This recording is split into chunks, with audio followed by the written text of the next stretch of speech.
Wow! Scientists have found a lost city beneath Egypt's pyramids. And it's incredibly large, bigger than the biggest target you can imagine. Underground chambers, passageways, and vertical structures. Scientists have no idea what purposes they serve. But let's start from the very beginning. Italian and Scottish scientists studying the Pyramid of Khafre discovered something that looked like secret tunnels under 3 pyramids. This find might change what we know about ancient Egypt. The expedition, called the Khafre Project, was led by Corrado Malunga from Pisa, Italy, and Filippo Biondi from the University of Strathclyde, Scotland. Their mission was to focus on exploring Khafre's pyramid, the second largest on the Giza Plateau. Scientists uncovered a massive structure beneath the Pyramid of Khafre. Could it be an ancient Egyptian underground city? The experts analyzed the data they had and came to the conclusion that 8 large vertical structures could be hiding beneath, possibly wells or shafts. They extend a staggering 6,500 feet across. Imagine placing 2.5 Burj Khalifas on the ground, one after another, and you get the sheer size of this find. These shafts also plunge nearly 2,000 feet underground. Some of the deepest underground stations in the world are located at a mere 380 feet underground or so.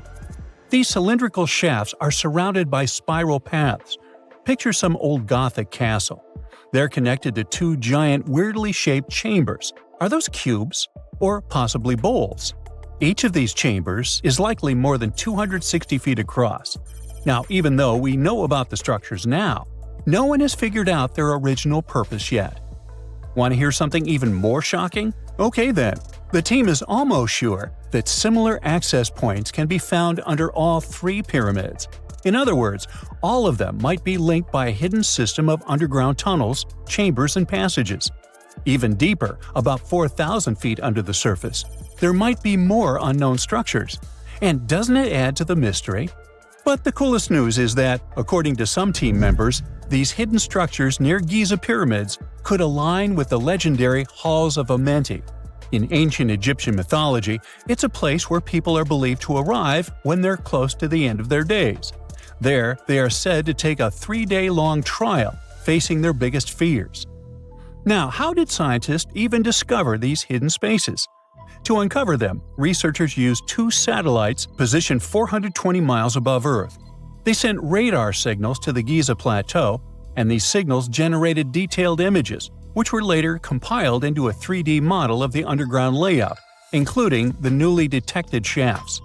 Then, using synthetic aperture radar or SAR technology, which is a type of radar that can penetrate through stone, the team also spotted 5 small room-like structures hidden deep within the pyramid.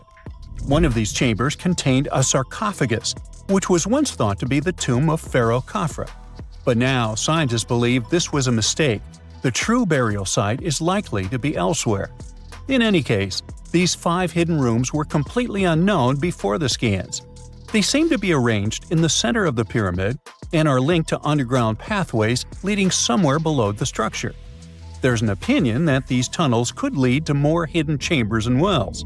Some of them might be around 4,500 years old. Wow! What if they help us solve ancient civilization mysteries? Preliminary data suggests that all this underground space can be much more than a few empty chambers. There might be many more hidden structures near the Giza pyramids. How come? Well, the thing is, the structure appears to include hollowed-out sections with spiral pathways leading even deeper underground.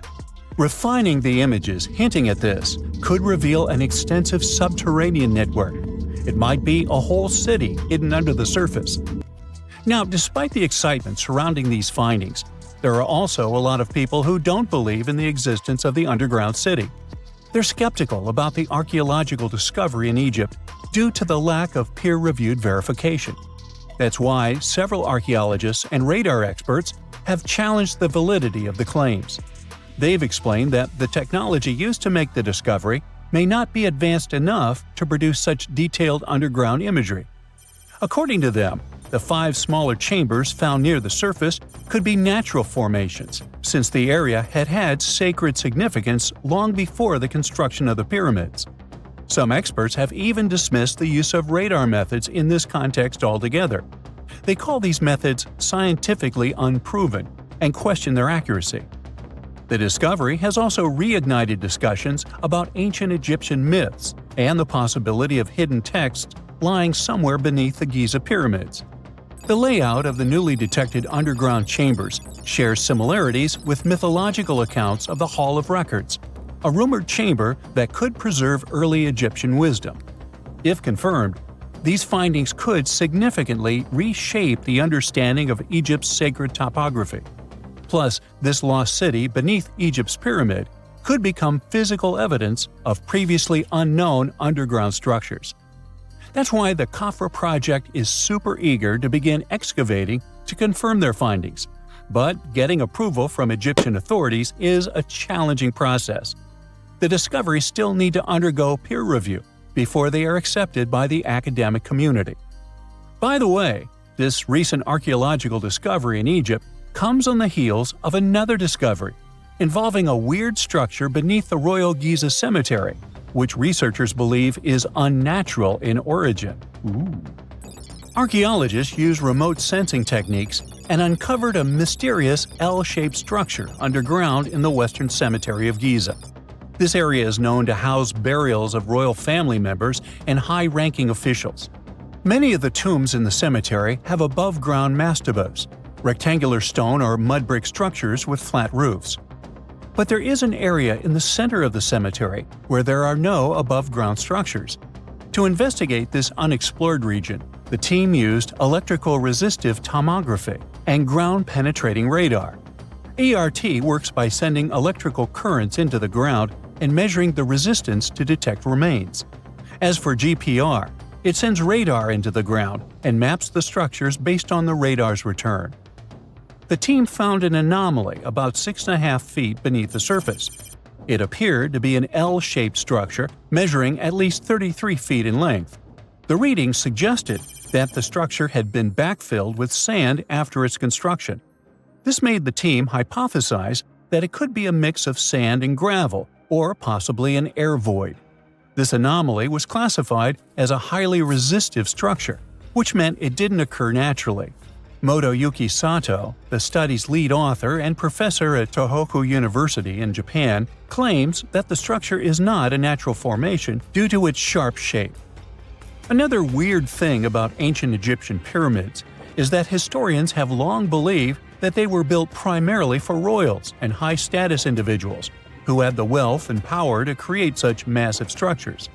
However, new research from the archaeological site of Tombos in modern-day Sudan challenges this assumption. The thing is, Tombos' pyramid may have served as burial sites for low-status workers as well as elites. The hard-working members of ancient communities may have found their last resting place in some of the most visible monuments, including the pyramids.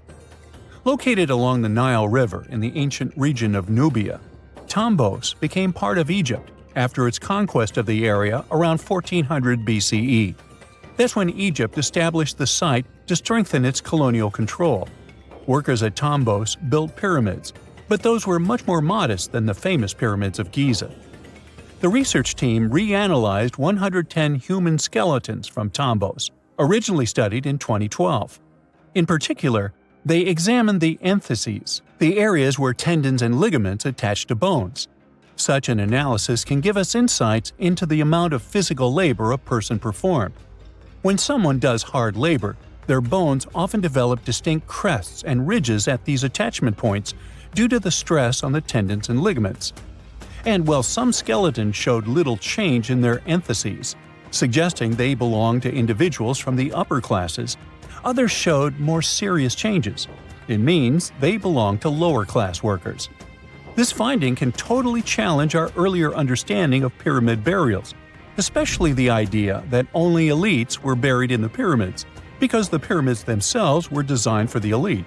This recent research may prove that lower-class workers may have found their final resting place in these monumental structures too. X-rays are a type of invisible radiation that can pass through our bodies and objects. They're very important in the field of medicine because they allow doctors to see inside our bodies without having to perform surgery.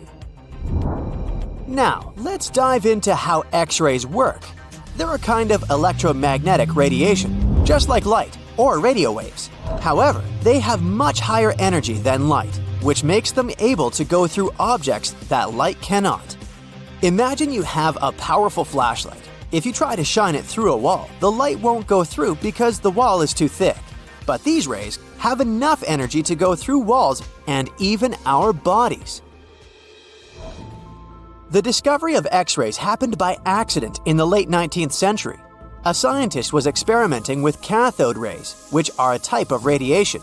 He was working in his lab and noticed that a nearby fluorescent screen started to glow, even though it was not directly exposed to the cathode rays. He realized that something invisible was causing the fluorescence, and he named it X-ray, because X is the mathematical symbol for something unknown. He continued experimenting with such rays and discovered that they could pass through many objects, like flesh and bones, but not through denser materials like metal. He also found that X-rays could create images on photographic plates, just like a camera takes pictures. The way this works is quite fascinating. Imagine you're standing in front of a bright light and you hold your hand in front of your face.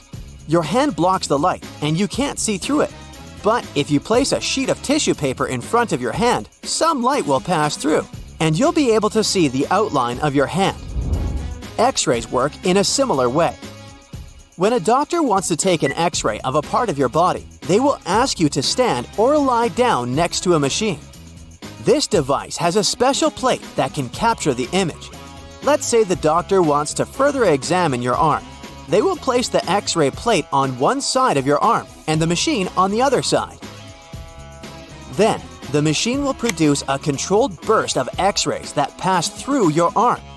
Remember how we talked about the tissue paper allowing some light to pass through? Well, in this case, some of those X-rays will go through your arm, while others will be absorbed or blocked by the denser parts of your body, like bones. The plate captures the X-rays that pass through your arm, and it creates an image. This image shows the bones and other structures inside your body, allowing the doctor to see if there are any problems or injuries. Now, you might be wondering why X-rays can pass through some things but not others. It has to do with the density and composition of the objects. Denser materials like bones absorb more X-rays, so they appear white in the image. So when you look at the result, you'll see your bones as white shapes. Other tissues like muscles and organs are less dense and allow some of those rays to pass through, so they appear as gray shadows. What if I told you there's a whole new way you can peek inside objects, but without using X-rays? I'm not talking about magic powers. Take a comfortable seat while I explain what myography is. This fascinating scientific technique allows us to see inside objects and even beneath the Earth's surface using a special type of particle called a muon. These elementary particles are very similar to electrons, but they're much heavier. They are created high up in the Earth's atmosphere when cosmic rays, which are particles coming from space, collide with the air molecules. Now, muons are special because they can pierce through different materials. They can pass through rock, soil, and even buildings. Scientists realized this potential back in the 1950s when they were studying cosmic rays and noticed that some of the particles could pass through thick materials. The first myography experiments took place in the 60s. Specialists discovered that muons can be detected using special devices called muon detectors. These detectors are usually placed underground or in specially designed laboratories to shield them from other particles and background radiation. Now let's dive into how myography actually works. Imagine you have a large object, like a pyramid, a mountain, or even an ancient statue, and you want to see what's inside without damaging it. First, detectors are positioned around the object or in the area you want to examine. These detectors are sensitive to muons and can track their paths. When such a particle passes through a detector, it leaves a trace, like footprints in the sand. By collecting data from multiple detectors, scientists can reconstruct the paths. Here's where things get really cool. The Earth's atmosphere acts like a natural filter for muons. It turns out that the more massive an object is, the more particles it will block. So, if you have a large, dense object like a mountain, fewer muons will pass through it compared to a smaller, less dense object, like an empty box. This difference in the number of particles that reach the detectors can give us clues about what's inside the objects. Scientists use computer algorithms and mathematical techniques to analyze the data and create images. These images represent the density distribution of the object being studied. It's like creating a map that shows where the densest areas are and where there's gaps inside the object. The concept of muography is similar to using shadows to understand the shape and size of an object. Imagine you're standing in front of a bright light and you place your hand between the light source and a wall. You'll see a shadow of your hand on the wall. Based on the shape and size of the shadow, you can get an idea of what your hand looks like, even though you can't see it directly. This technique has been used to study various objects and structures. For example, scientists have used it to explore the inside of volcanoes and pyramids, and even to investigate the structure of mountains and the Earth's crust. With the help of this amazing technique, scientists have now uncovered new information about the Great Pyramid of Giza. They discovered something that had eluded tomb raiders for centuries. They found a hidden chamber. And guess what they named it? The Big Void. Yeah, I know, not the most creative name. They even used 3 different muon detection techniques just to be super sure that it was indeed a big, mysterious void inside the grandest pyramid of them all. Once news got out about this mind-boggling discovery, Egyptian authorities couldn't resist the temptation to explore further. So, they brought in an endoscope camera to confirm the existence of this epic void. So, they inserted a camera through one of the openings underneath the entrance, and voila! It revealed a corridor. More so, the corridor had a chevron ceiling. I can't help but imagine the ancient Egyptians using it as a cool dance floor. Another team of scientists decided to take another shot at scanning this newfound void. According to them, the Great Pyramid of Giza is a pioneer in the pyramid game. It used a technique called chevron to cover internal structures and keep them from collapsing. Now, why did the ancient Egyptians build this corridor and the grand void it leads to? One theory suggests that the corridor was built to relieve pressure inside the pyramid. Another theory says that the void could be a result of the pyramid's construction process. It could have been an internal ramp used to move roof blocks into position, and then it was left there or filled loosely with rubble. According to other enthusiastic explorers, there might be another burial chamber waiting to be discovered. They believe that the pyramids were built with a dash of randomness in the construction process. As the builders worked their magic, they realized that some chambers wouldn't be able to handle the weight of a majestic sarcophagus. So they made adjustments on the fly, creating new plans as they went along.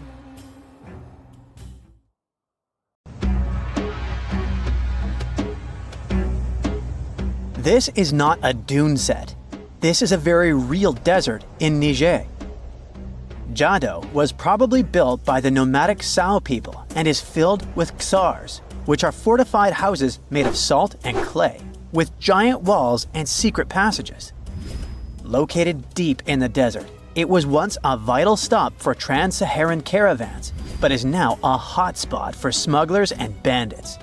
The site has been off-limits since 2002 due to its dangers. The origin of the ksars remain a mystery. No archaeological studies have been conducted, leaving many questions unanswered. Even today, shifting sands reveal and conceal parts of these ancient ruins, fueling local speculation about what might still be hidden beneath the desert. Speaking of connective tunnels, scientists were blown away by the discovery of lava tubes in Saudi Arabia. These underground passages form when molten lava cools down. Researchers believe that ancient nomadic groups may have utilized these tunnels to survive the super harsh desert climates. While excavating the tunnels, archaeologists uncovered artifacts, rock art, and skeletal remains. The art and animal bones show that the people who used the tunnels were probably sheep and goat herders. They're still piecing together whether these groups lived in the tunnels for extended periods or just used them as temporary shelters. The Great Pyramid of Giza has been standing for thousands of years, but it's still hiding secrets. Using special scanning technology, scientists found two hidden structures under an ancient burial ground. The first is a shallow L-shaped structure, and below it is a much larger space that could be a final resting place or a chamber. The smaller structure was filled with sand on purpose, while the deeper one might be an empty chamber. Experts believe the two are connected, possibly as an entrance leading to a secret chamber. This is big news because it might give us some more insight into who built the pyramids and why. The world is full of ancient writing, but some messages refuse to give up their secrets, like the mystery of the Bashplemi tablet. This unusual stone, pulled from a lake in Georgia, is covered in symbols no one can read. Even with modern technology, experts are completely stumped. The tablet is about the size of a book, with 60 symbols carefully carved into its surface, but 39 of them don't match any known language. Some resemble scripts from ancient civilizations in the Middle East, India, and Egypt, but none are an exact match.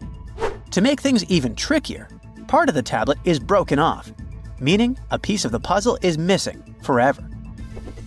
To rule out a hoax, scientists studied the tablet closely. They confirmed it's made of vesicular basalt, an extremely tough local rock. Whoever carved these symbols must have been really skilled. Based on similar archaeological finds, experts believe the tablet could date back thousands of years, possibly to the late Bronze or early Iron Age. Some symbols repeat, which could mean they're numbers. Maybe it's an inventory list, a record of battles, or even an offering to the deities. Until someone cracks the code, the Bashplemi tablet remains an unsolved mystery from the depths of history. Experts are still stumped with what this Minoan disk might mean. The Phaistos disk is one of the most mysterious finds from the Minoan civilization. This 6-inch clay object, discovered in 1908, has strange spiral markings that no one has fully decoded yet. The disk has 241 symbols on both sides, showing everything from people and animals to tools and plants. Experts have come up with many theories about what the symbols mean. Some think it's an early form of Greek. Others suggest it's a prayer or a hymn. And some even believe it could be a letter from a king in Anatolia to a Greek ruler. Let's see who will be the first to figure this out. It's always a fun day at an archaeologist's office when they find something as big as a 2,000-year-old marble head. A French archaeologist mission went digging inside an old medieval house near Alexandria in Egypt and found a statue's head depicting an old, possibly ill man. This statue dates from the last Egyptian dynasty before it became part of the Roman Empire, and the site where it was found is associated with the likes of Cleopatra and Mark Antony. For archaeologists, even the smallest finds at this site means a lot. You've heard of Lucy, right? The Australopithecus that was an early ancestor for us humans. Well, scientists found some of her species' footprints somewhere in Tanzania. The so-called Laetoli footprints are over 3 million years old. The trail stretched 88 feet and has about 70 footprints, left behind when a bunch of early humans walked across some wet volcanic ash. What's cool is that these early humans were already walking on 2 feet, like us, not all hunched over like apes. The close spacing of the prints shows they probably had short legs and a shorter stride than we do today. In an ancient Egyptian temple, archaeologists uncovered a shrine unlike any other, a place dedicated to falcons and 2 mysterious deities. One deity had a falcon's head, while the other wore a crown with a sun disk and cow horns. But the most baffling discovery was an inscription that read, it is improper to boil a head in here. At the heart of the shrine, there are 15 headless falcons carefully arranged on a pedestal, likely as offerings to the falcon-headed deity. One theory suggests the birds were boiled first, perhaps to pluck their feathers, before being placed in the shrine, following the strange rule carved into stone. Archaeologists also found a 13-inch iron harpoon nearby. Its true purpose remains unknown, although the shrine also held remains of fish, mammals, and bird eggs, suggesting that the rituals may have included feasting. And speaking of ancient Egypt, meet Hathor. Scientists named her after the ancient Egyptian deity of motherhood, music, and singing. This wooden statue, housed at the Metropolitan Museum of Art, was thought to be just a beautiful artifact, until a surprising secret was uncovered. Using an X-ray machine, experts found a mechanical operating system inside it, with pulleys and axles connecting her shoulder to her left leg. When activated, the system made her hand raise and lower, an engineering marvel from over 3,000 years ago. The statue was created during Egypt's Middle Kingdom, around 1800 BCE, and is often compared to 19th century automata due to its advanced design. It's believed the statue was used in religious ceremonies, symbolizing Hathor's role in dance and music. An unexpected discovery happened in northern Kuwait, where a Kuwaiti-Polish team uncovered a mysterious 7,500-year-old statue. The statue features an elongated skull, no mouth, narrow eyes, and a flattened nose. This feature is thought to be an Ophidian figurine, named after the Greek word for snake, and it was likely made by the Ubaid culture, a civilization known for their pottery skills. While no one knows exactly what role this weird statue played, it might have been linked to rituals or symbolic practices. Some scientists think these figurines, found in homes or final resting places, were tied to important cultural beliefs. We couldn't mention unresolved mysteries of this world without speaking about these elongated skulls. In the deserts of Peru, researchers uncovered 5 ancient skeletons, 2 with unnaturally elongated skulls. While head shaping was common in many cultures, these skulls defy explanation. Local legends tell tales of the so-called gentiles, a mysterious race banished underground by the powerful deities. Some say this is what the skulls represent. Others think this is some type of genetic anomaly, which was confirmed after finding an infant skull, too large to be artificially shaped. Most people know that pyramids were built as grand tombs for the pharaohs, designed to ensure they had a smooth journey to the afterlife. The Great Pyramid of Giza, for instance, was constructed for the pharaoh Khufu. But what most people don't know is that this whole pyramid building trend started right here with the step pyramid of Djoser about 4,700 years ago. This massive structure was built for Pharaoh Djoser, a ruler from Egypt's 3rd dynasty. It rises 7 layers high above the ground and stands about 200 feet tall. We think of it today as a phenomenal architectural project, but for ancient Egyptians, the step pyramid of Djoser turned out to be more like a massive experiment, a trial run, if you will, to perfect their building skills before they moved on to even more ambitious pyramids. Reaching new heights is super exciting, but the real mystery is what is going on below the ground.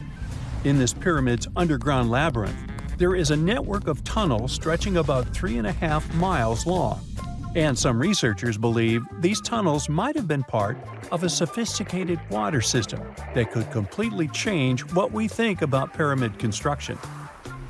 Let's talk about this massive complex located in Saqqara.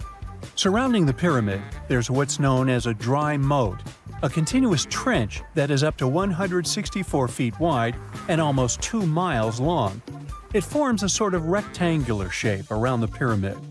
This trench has an average depth of about 65 feet.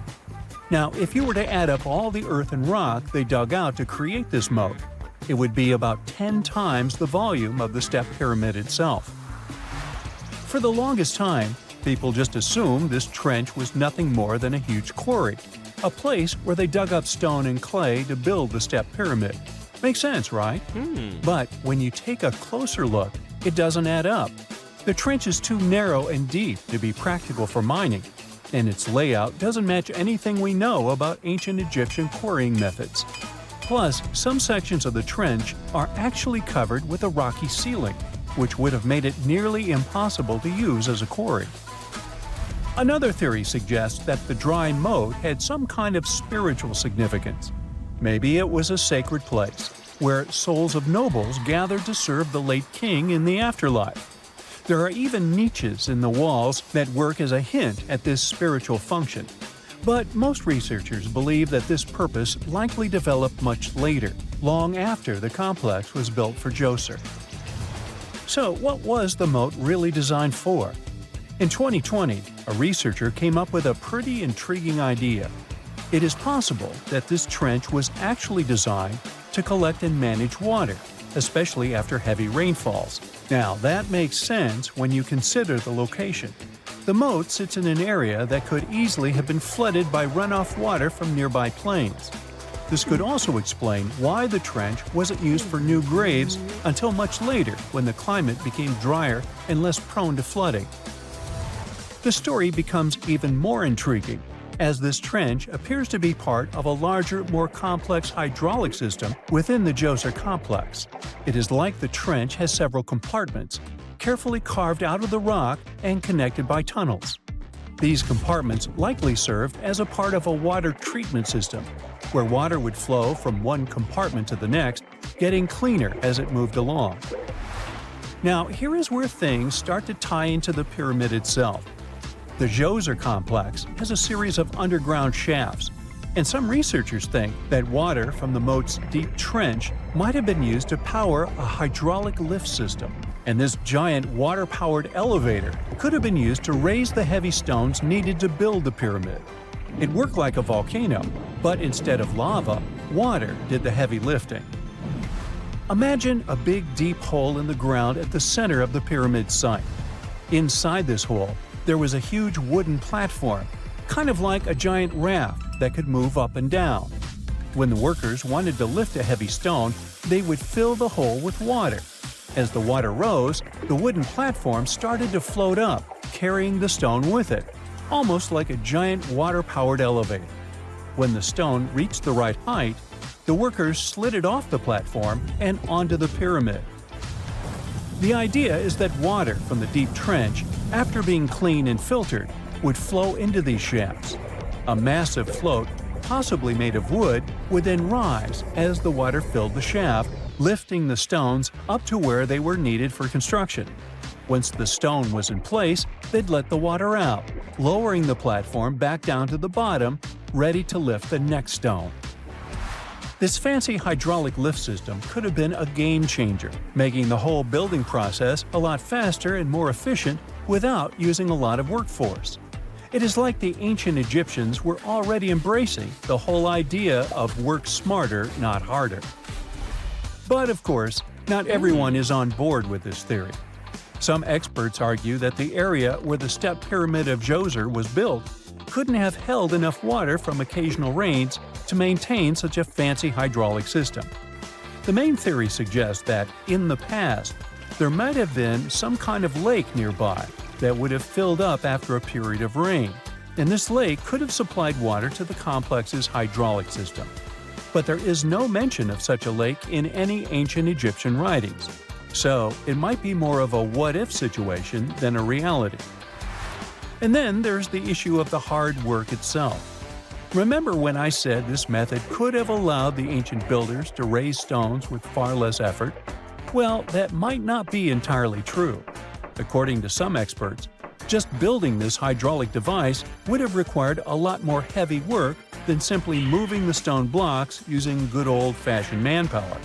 And let's not forget, the step pyramid of Djoser is like a baby pyramid compared to those that came later.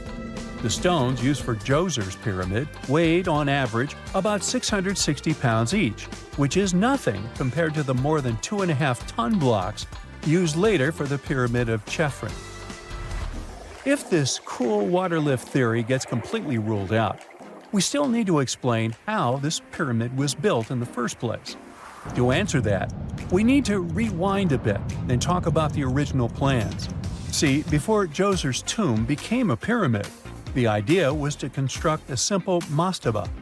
This type of tomb was pretty common in earlier periods, a flat-roofed rectangular structure with sloping sides.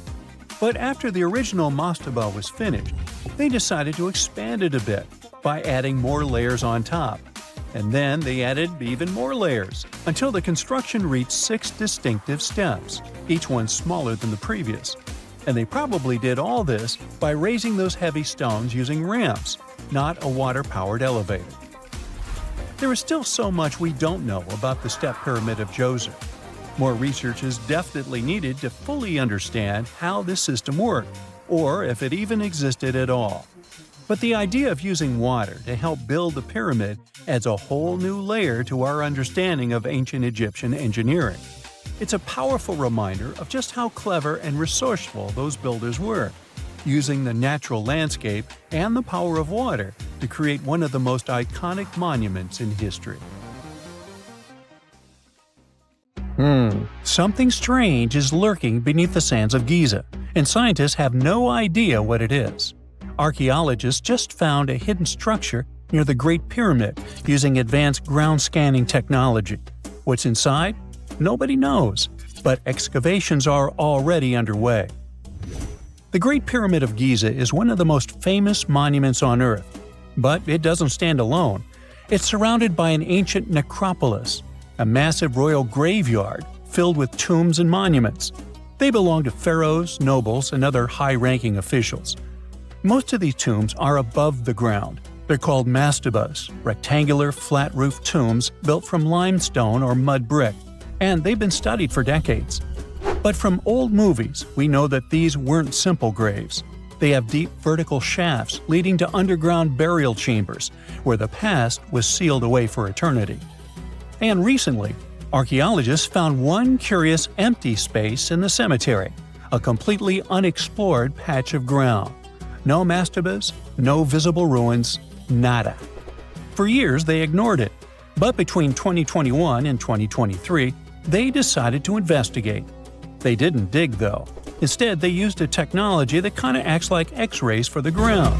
These radars let scientists see the secrets hidden there.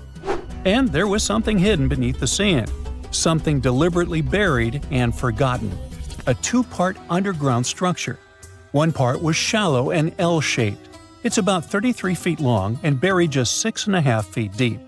But below that, a deeper, more mysterious anomaly, a structure completely different from anything else in the area.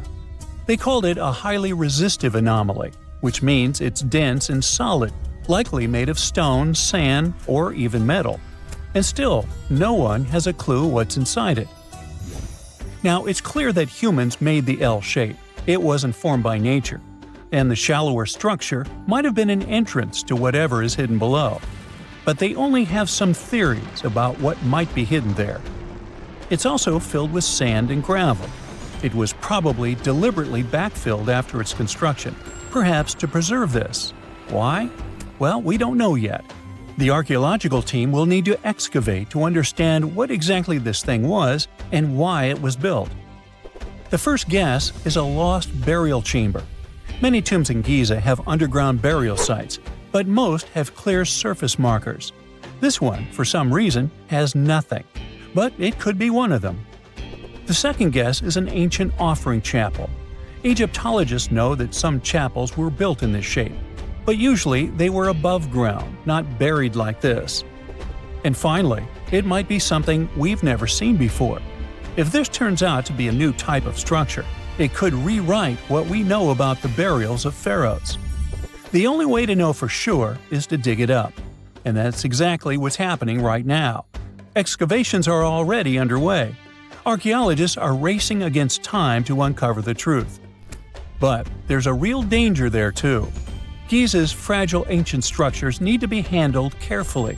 Otherwise, they could be damaged beyond repair. So all we can do is wait for the truth. Now, these tombs always held fascinating mysteries. Unfortunately, we'll never learn tons of these mysteries because of some relentless tomb robbers. Egyptian tombs were built to guard the bodies for eternity. But that absolutely didn't stop people from breaking in and stealing everything valuable inside. They've been bothering these ancient sites for thousands of years, starting way back in pharaohs' times. Many of the most famous tombs, including those in Giza, Saqqara, and the Valley of the Kings, were looted. It was a common practice in ancient Egypt. And they were serious about this whole thing. They dug secret tunnels to bypass traps and walls, bribed or threatened tomb workers to get inside knowledge, cracked open sarcophagi to grab gold, jewelry, and artifacts. And by the time modern archaeologists got to most of these tombs, they had already been picked clean. The reigning pharaohs got tired of this infuriating nonsense. The Valley of the Kings, the famous burial ground of Egyptian royalty, was supposed to be the ultimate safe zone. Tombs were built deep underground, hidden in the desert. Passages were sealed with giant stone blocks. False doors and traps were added to confuse thieves. Even curses were written on the walls, warnings of horrible endings for anyone who dared to disturb the tomb, which is exactly where we got all those horror stories about mummies from. Spoiler alert, none of it worked. Most tombs in the Valley of the Kings were fully robbed within 100 years of being sealed. Even King Tutankhamun's tomb, one of the most famous in history, was broken into twice in ancient times. Some of them decided to try and fight back. The New Kingdom rulers built hidden unmarked tombs in a way that should have prevented the looters from finding them, but didn't work. Some pharaohs, like Ramses II, were moved in secret to prevent their bodies from being stolen. Nope, didn't matter. The grave robbers always won. That's because tomb raiders weren't just random thieves. They were skilled, organized, and well-connected. They knew exactly where to look. Many were the ones who had built these sites in the first place, and they knew where the entrances were. If they couldn't smash through the doors, they'd dig through the walls, floors, and even ceilings to break inside. They also worked fast, often within a few years after the tombs were sealed, before anyone forgot where the valuable stuff was. The Khufu's pyramid, the one that's next to this newly discovered structure, was looted long before modern times. The one thing left inside when explorers got there?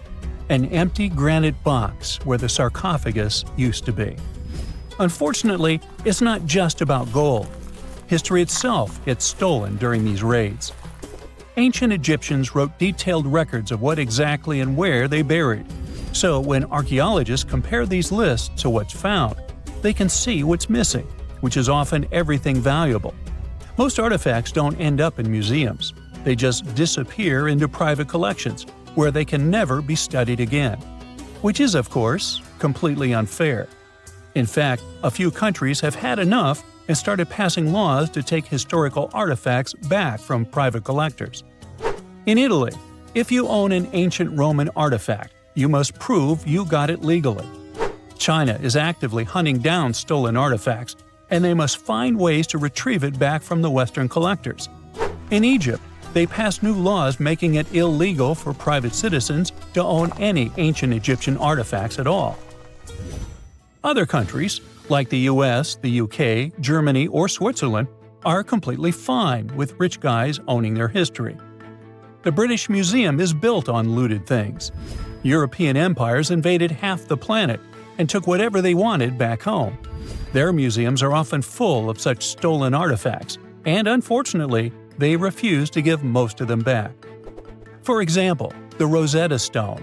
It was taken from Egypt by Napoleon's army, then stolen again by the British after they beat the French.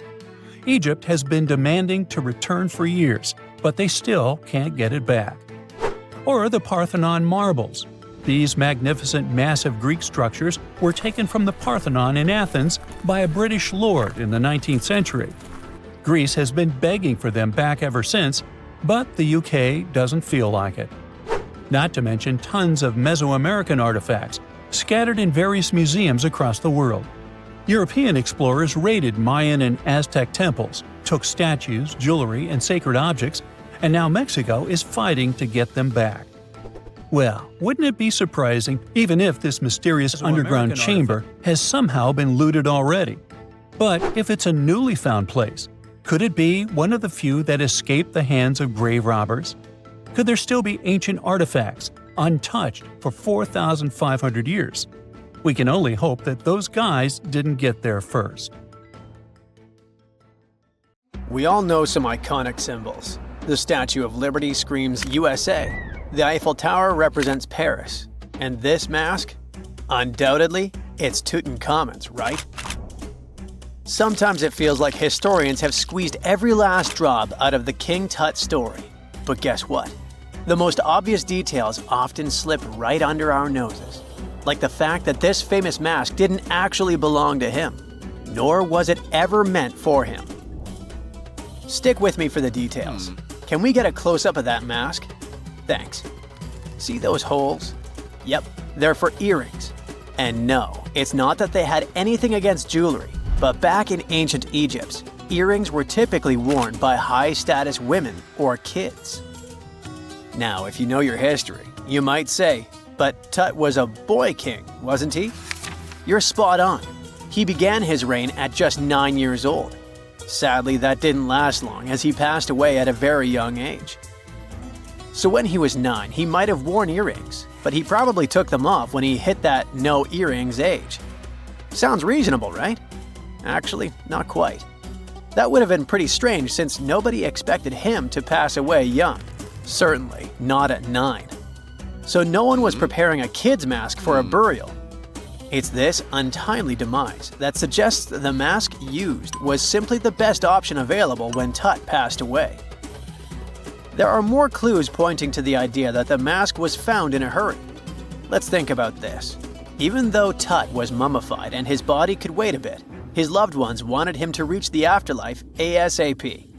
Some experts even believe the paint in the tomb was still wet when it was sealed.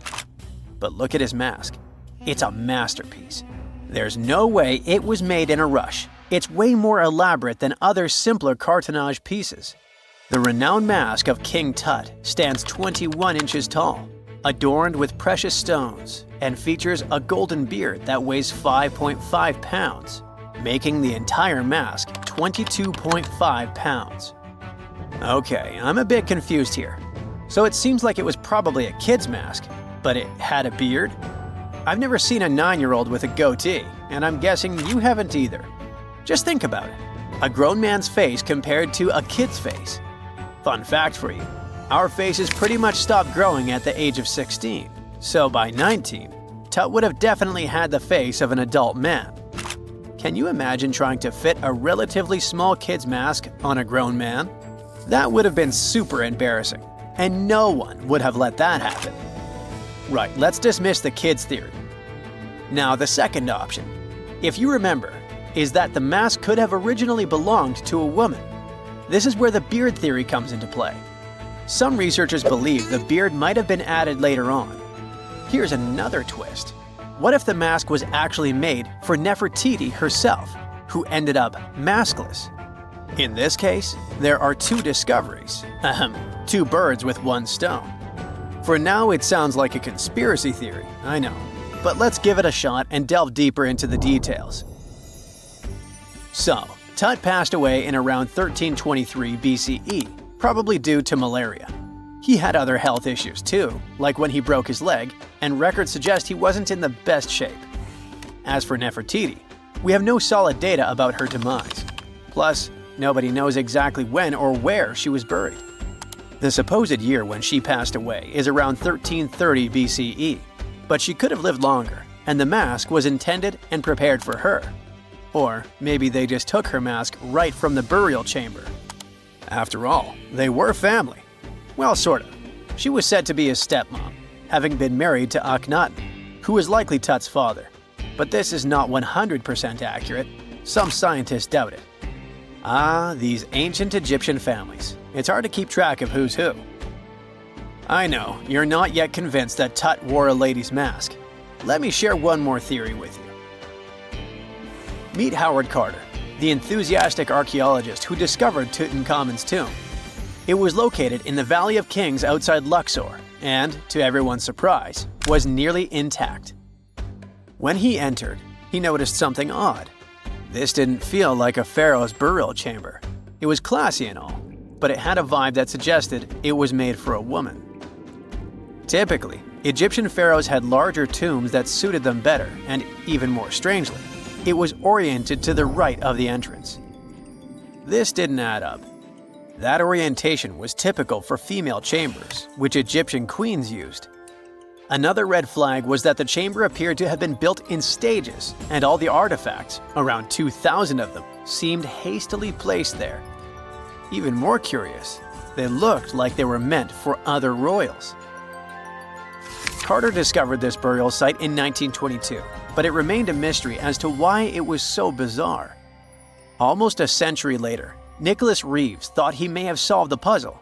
He claimed that King Tut might not have been the original resident of the tomb. Instead, he suggested that the undisturbed resting place of the legendary Queen Nefertiti could be hidden behind the walls of the boy king's burial chamber. Nicholas studied high-resolution photos for months, meticulously examining every pixel. One day, he focused on detailed scans that revealed the texture of the tomb's walls beneath layers of paint. He spotted what he believed to be outlines of two doorways that had been blocked and plastered over to hide them from view. The more he looked, the more it seemed real. Could it be a tomb within a tomb? Nicholas theorized there was a hidden storeroom behind the western wall of King Tut's tomb, and his chamber might just be the outermost section of a larger corridor-style network of rooms. It all sounds fancy, but sorry to break it to you, Reeves' theory was debunked. To find out if he was onto something, experts had to use ground-penetrating radar to see the unseen. Reeves' idea was that if there were gaps, it could indicate the presence of additional rooms. And at first, in 2015, one expert even thought he had found a hidden room. But the glory didn't last for long. A year later, after double-checking, it turned out there were no hidden doorways. By the way, Nefertiti isn't the only legendary woman from Egypt whose burial site remains a captivating mystery. There's a cool legend about Cleopatra that you might enjoy. It's said that she once declared, "No man will ever find my tomb." Kind of fitting, right? After all, the person who's come closest to uncovering her final resting place is a woman. Fast forward a few millennia after she passed away, and while no man has located it, archaeologist Kathleen Martinez believes she might have cracked the code. She's been on the quest for Cleopatra VII's tomb for nearly 20 years, and recently discovered a bust that she thinks represents the famous queen. However, not everyone is on board with her claim. Some experts argue that the bust doesn't resemble Cleopatra at all. Alongside this intriguing marble statue, Martinez's team also unearthed 337 coins, some of which, less controversially, feature Cleopatra's likeness. But the real part is that it's still not officially confirmed. There's no doubt about the existence of the small bust. It's carved from white marble, fits in one hand, and shows a woman wearing a royal crown, according to a translated statement from the Egyptian Ministry of Tourism and Antiquities. The big question, though, is who it actually depicts. While Martinez insists this statue is a representation of Queen Cleopatra VII, many other archaeologists argue that the facial features don't match, suggesting it likely belongs to a princess instead. Sorry, I can't resist the temptation of breaking the magic for a moment. Some folks believe that the whole idea of "no man will find my tomb" is misunderstood. Even if she did say it, what she probably meant was "no living soul," and it wasn't about gender at all. It can as well be just a beautiful legend. Toodaloo! This just in, the world's oldest pyramid was built during the last ice age. And I'm not even talking about Egypt. I'm saying our ancestors might have spewed a 27,000-year-old pyramid in West Java. Gunung Padang is not exactly shouting pyramid. It's more of a mound with huge scattered stones tossed all over it. But local people seem to revere it, and they have for centuries. It wasn't until recently that the Indonesian authorities decided to excavate a bit deeper to see what all the fuss was about. They ended up finding the remains of a human settlement. It was rather unexpected, since the mound is pretty high up. This excavation could only prove there were humans in the area as far back as 45 BCE, which sounds reasonable. It was up to an Indonesian geologist named Donny Hillman to prove that Gunung Padang is the world's first pyramid. He used all sorts of new technology to support his claim. Our guy used carbon dating, which digs deep into the earth and takes whole chunks of soil. He found layers and layers of constructions, like he was digging up Rome and finding ancient buildings buried in the ground. His research proved that there had been caverns and even rooms down there, which could only mean one thing: humans. As for the rocks located up in the mound, they were most likely strategically placed by the people who lived there back in the day. They needed a place to meditate, so they arranged things in a harmonious way. Their smooth surfaces wouldn't be the result of years of erosion, but the works of great sculptures, the Michelangelos of their day, let's say. If this is all for real, then human civilizations began way before we think they did. Our ancestors, the Paleolithic humans, didn't have what it took to be considered a civilization, especially not the tools and knowledge to build pyramids. They needed a lot of masonry skills, which weren't all that available during the last ice age. His peers don't share this view, though. They could believe Hillman's theory if he had found evidence such as charcoal and bone fragments, but he didn't. Flint Dibble, another archaeologist, says that without concrete evidence of human activity, there's no proof of an actual pyramid. In this case, all the data proves is that the soil in the mound dates back to 27,000 years ago. He thinks the rocks on top of the mound just slipped down the hill, like rocks normally do. Only a complex society would have managed to build a stepped pyramid like they claim it was. But according to Bill Farley, an American archaeologist, there's just no reason to believe there were any settlements in Indonesia during the last ice age. Now, just so you know, the oldest known ancient society with this kind of knowledge is probably 11,000 years old and used to occupy the region of modern-day Turkey. Take a look, Turkey's Göbekli Tepe. It's also not a pyramid, but it's the oldest monolithic construction made by humans. Back in the Neolithic period, a lot of people settled there, and there are proofs for it. For example, the walls there are covered in ancient drawings of clothing and wild animals. Until recently, the title of the world's oldest pyramid went to a three-sided construction known as the Djoser Pyramid in Egypt. Djoser is located just a few miles south of the Giza complex in a town called Saqqara. It made its way to popular culture more than once. In the 18th century, it became a common feature in European paintings. Young men from the cultural elite did a grand tour around the world, and Saqqara was at the top of their list.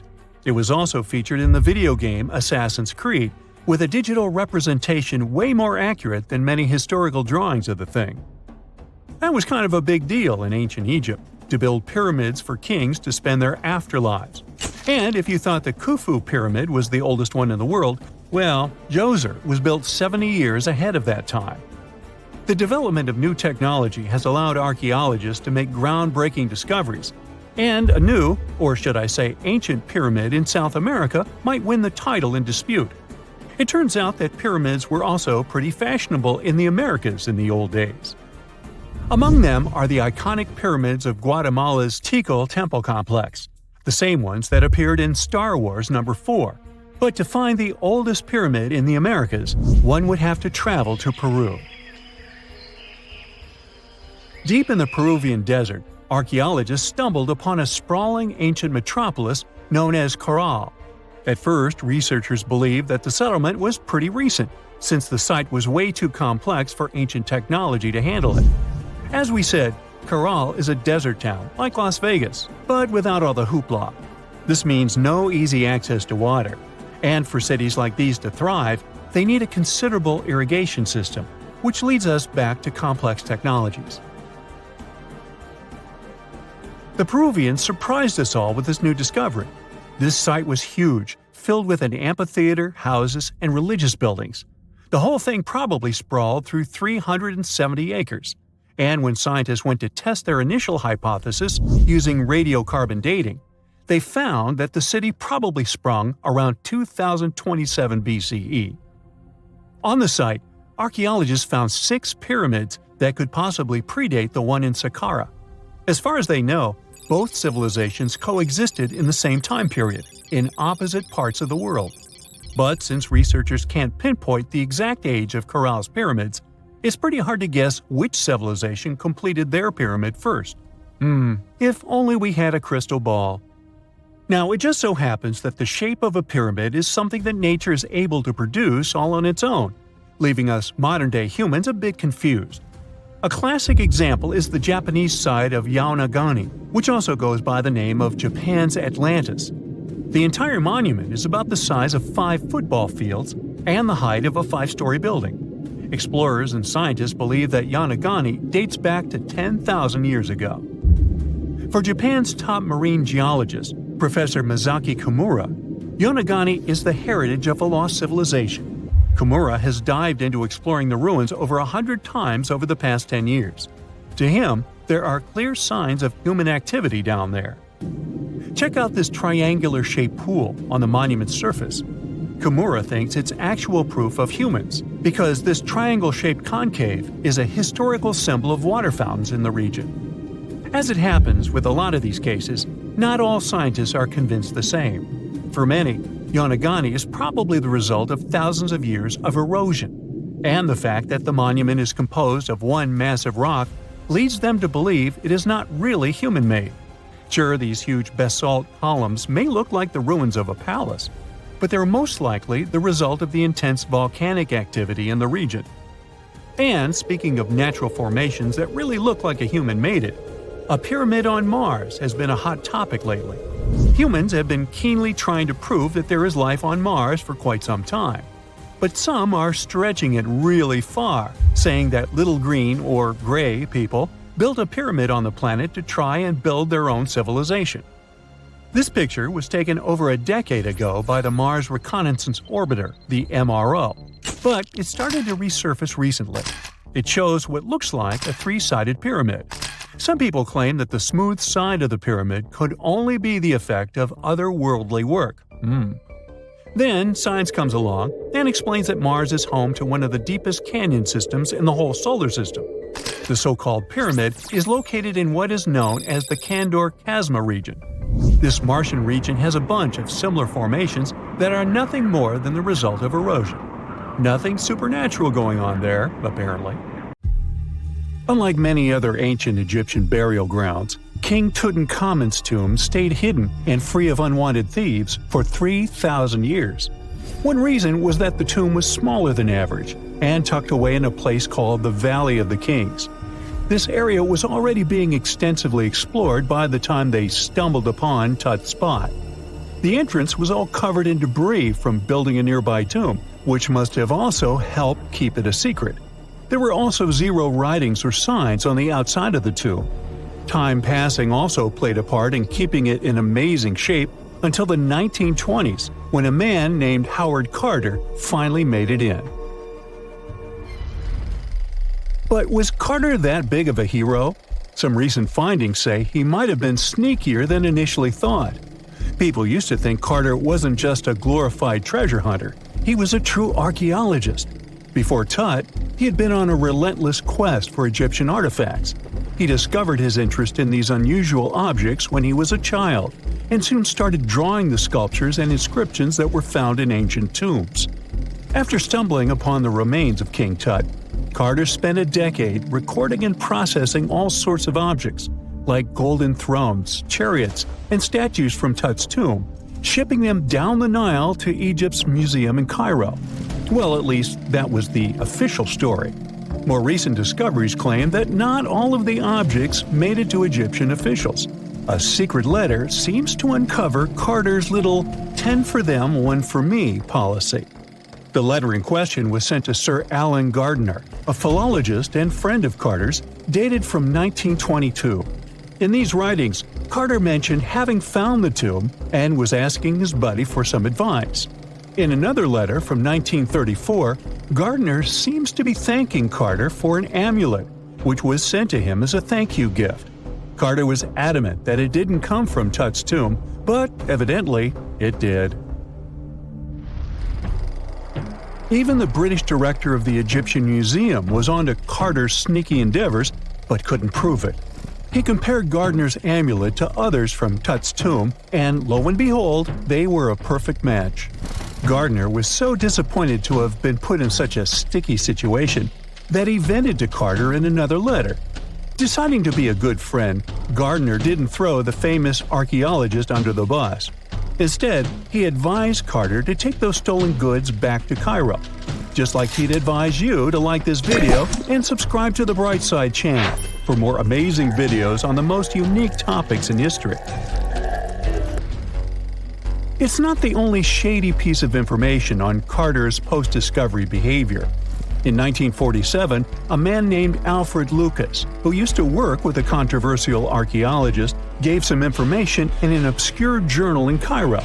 He claimed that Carter sneakily cracked open the burial chamber door himself. Then he sealed it back up like nothing had happened before the official uncovering. Now, why would he do that? Well, the same theory suggests that Carter and his crew might have entered the tomb early so they could get their hands on some ancient goodies. Obviously, these people couldn't risk having such objects sold while they were still alive, but made sure they were auctioned off after they passed. Carter, though, never confessed to anything. He made no official denial either, but the Egyptian government couldn't risk any more mysterious disappearances, so they prohibited him from entering the tomb for a while. Some have connected this apparent stealing to the curse of King Tut. If you've never heard of it, know that it became quite the scary tale soon after King Tutankhamun's resting place was uncovered. It claimed that anyone messing with the tomb of the boy pharaoh would face some serious bad luck. It's not all dramatic like a mummy going on an aggressive spree, but word got out that the people involved in disturbing King Tut's lair met some mysterious, untimely ends. The main untimely passing related to this supposed curse is that of George Herbert, the 5th Earl of Carnarvon. He was this British aristocrat who helped fund the search for the tomb. He passed away just a year after the tomb was opened. Now, people love to call it mysterious, but it turns out that Herbert was already in pretty bad shape health-wise when he got to Cairo, and he ended up getting taken down by a regular disease. Now, let's talk numbers. There were a lot of people linked to this tomb opening – security guards, archaeologists, and supporting staff. And sure, a few of them did pass not long after the tomb started receiving visitors. As much as we'd like this curse to be true for the sake of, good storytelling, statistically, if you have a bunch of people connected to opening a tomb, you'd expect some passings just by random chance. The average lifespan for those supposedly targeted by the ancient curse was more than 20 years after the spell was supposed to kick in. Herbert's daughter even lived until the 1980s, that's half a century later. And Howard Carter himself lived until 1935, a solid 16 years after the big reveal. Some have suggested that the whole curse was nothing more than a careful PR strategy. You see, when Tut's tomb was found, Howard Carter wanted to make a priority out of keeping nosy reporters away, so he might have come up with a curse hanging over anyone entering the boy king's resting place. But what was stolen from King Tut's tomb anyway? Well, some jewelry to begin with. It might have been snatched by Howard Carter himself, according to a French specialist. He did some intensive research by looking at old pictures taken from inside the tomb back in the 1920s. He compared those images to various objects from museums and auction houses. He soon started to piece together the whereabouts of some of Tut's jewelry. First up, there's this collar that used to be on Tut's chest. It was all broken into pieces, and some parts went via Carter to the Nelson Atkins Museum in Missouri. Meanwhile, other bits ended up on a necklace owned by some unnamed people who tried to sell it in 2015 but failed. Even the Nelson Atkins Museum agrees, as they've confirmed the information on their website. Then there's a headdress piece. Some beads from it that once belonged to Tut apparently got stolen by Carter too. They were also strung into a necklace and are now being held at the St. Louis Art Museum. Another fancy collar made out of glazed ceramic magic spent some time at the Met, far away in New York. Thankfully, it was sent back to Egypt a bit over a decade ago. This seems to have been, as you'd expect by now, also stolen by Carter. Missing artifacts aside, King Tut still gave a ton of amazing objects that helped us learn more about this incredible ancient culture. Starting with the famous burial mask. It's this massive 21-inch gold art piece with semi-precious stones and glass paste. It weighs 22 pounds and showcases the boy pharaoh with a long beard and a headdress with a cobra and vulture. On the back, there's this spell from an important ancient Egyptian spiritual book that's supposed to make sure it works just as well in the afterlife. Tut was also apparently a board game enthusiast. They found 4 board games in his tomb, some made of ivory. Archaeologists also found a pair of gold sandals, though you'd imagine they were more for show than for comfort. In fact, the pharaoh probably never wore them in his lifetime. Now, speaking of fashion items, it turns out Tut was quite the fancy ruler.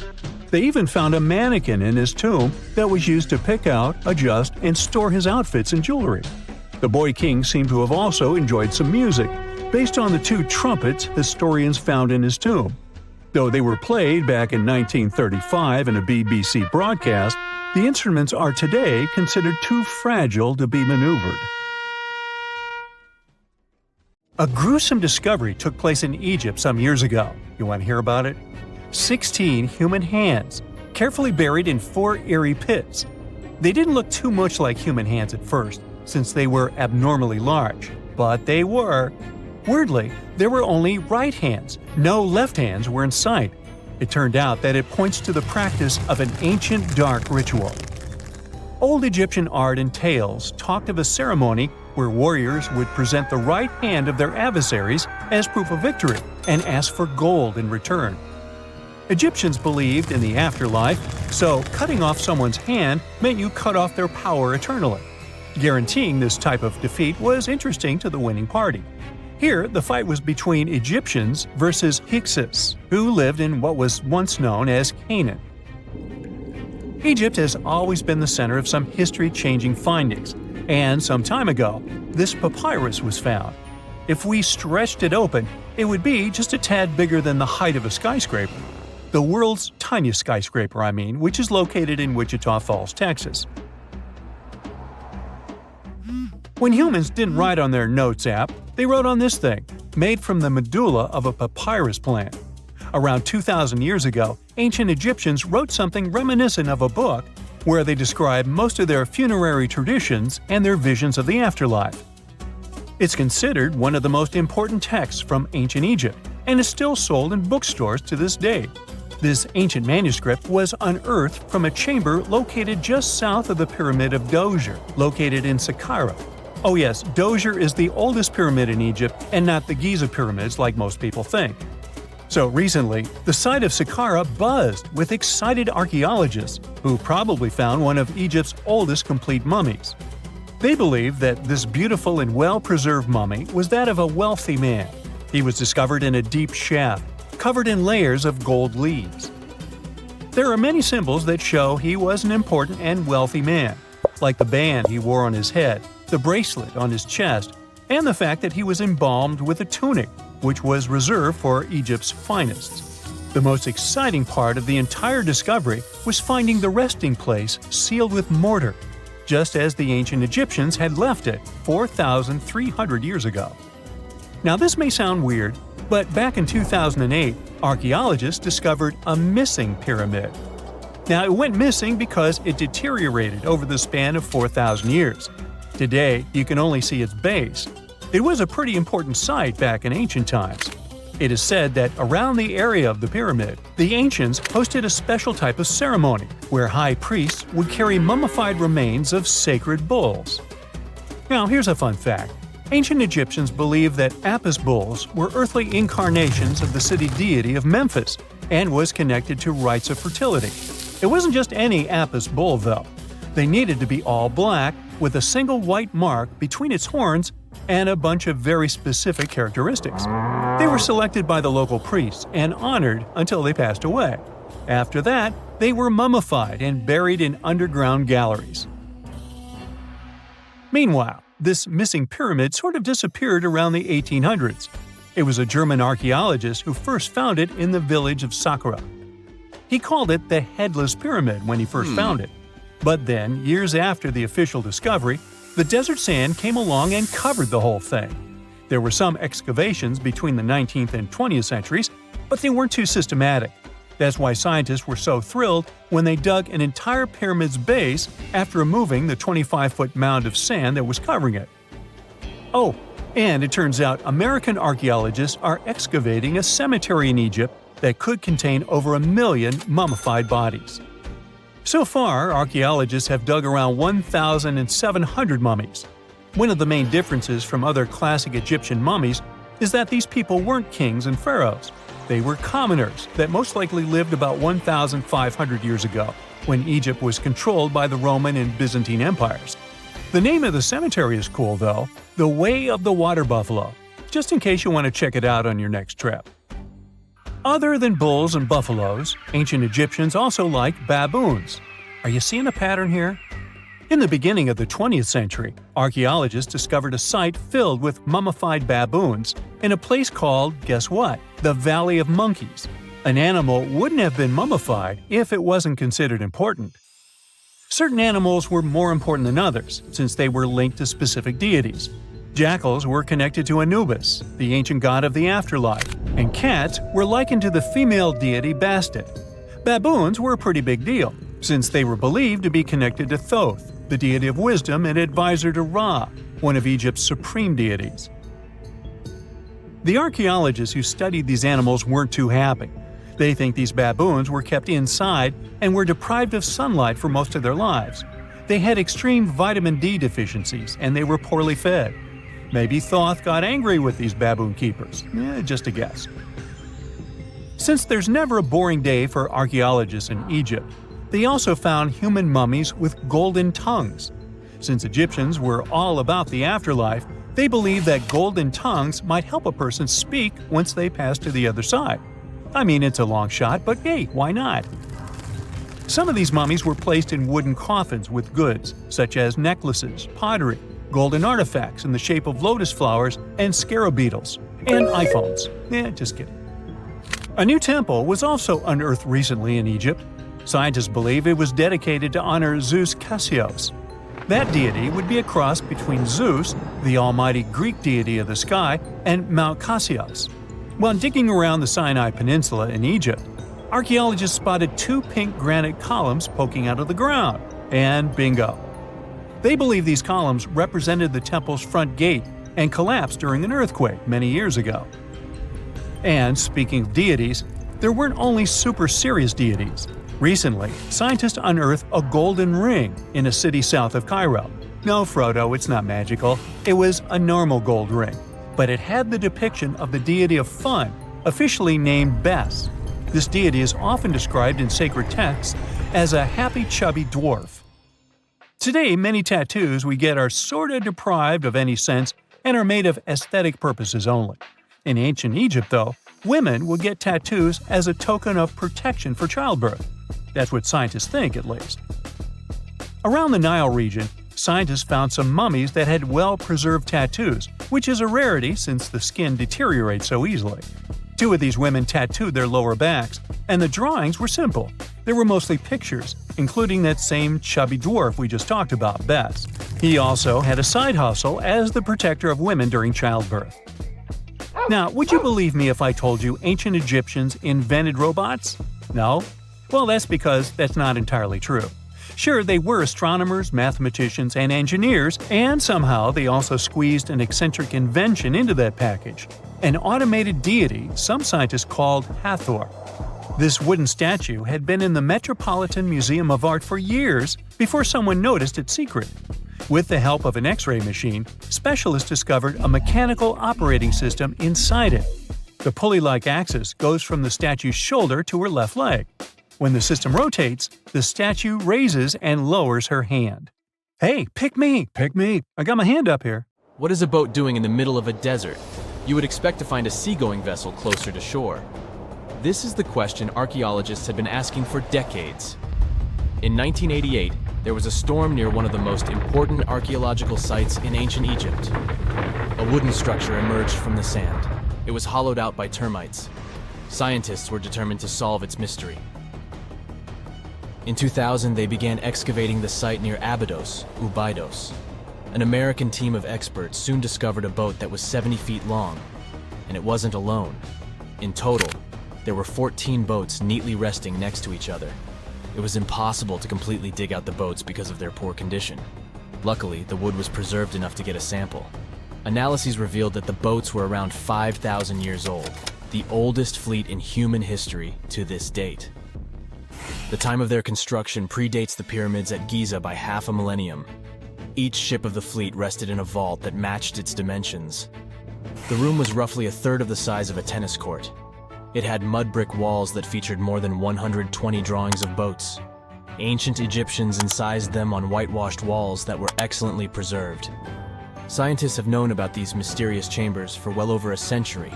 1901, 1902. A British archaeologist, Arthur Weigel, stumbled upon a strange structure west of the River Nile. His team caught a glimpse of the interior walls.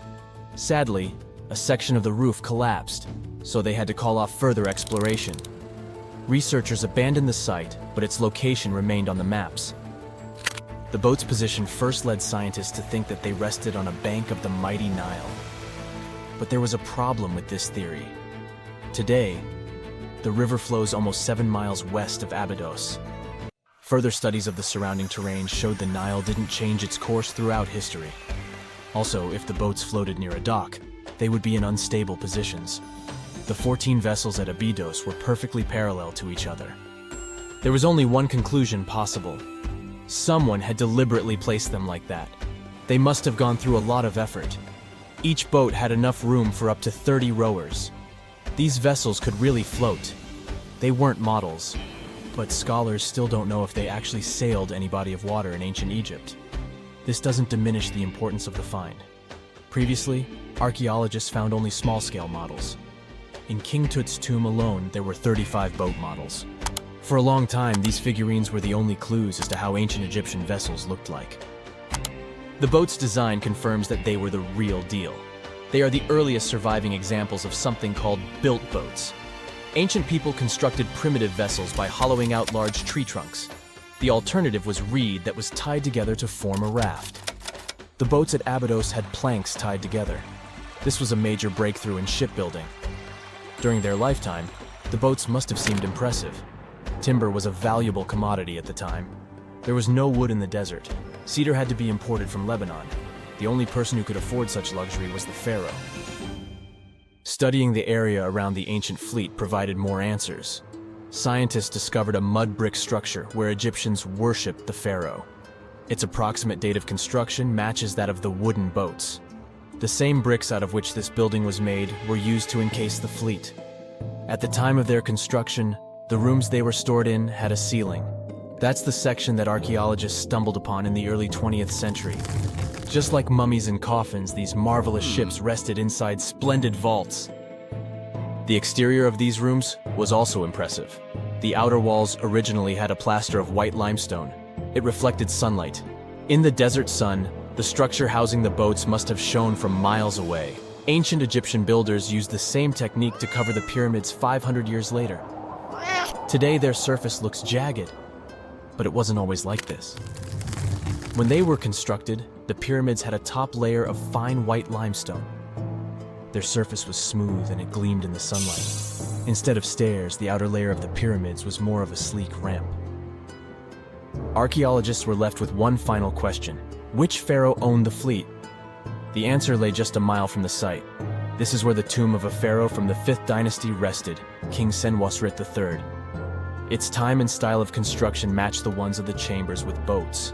The very end of his rule might explain how the boats ended up in the middle of the desert. The pharaoh probably passed away in northern Egypt. Then his body was transported down the Nile to Abydos in a marvelous procession of decorated boats.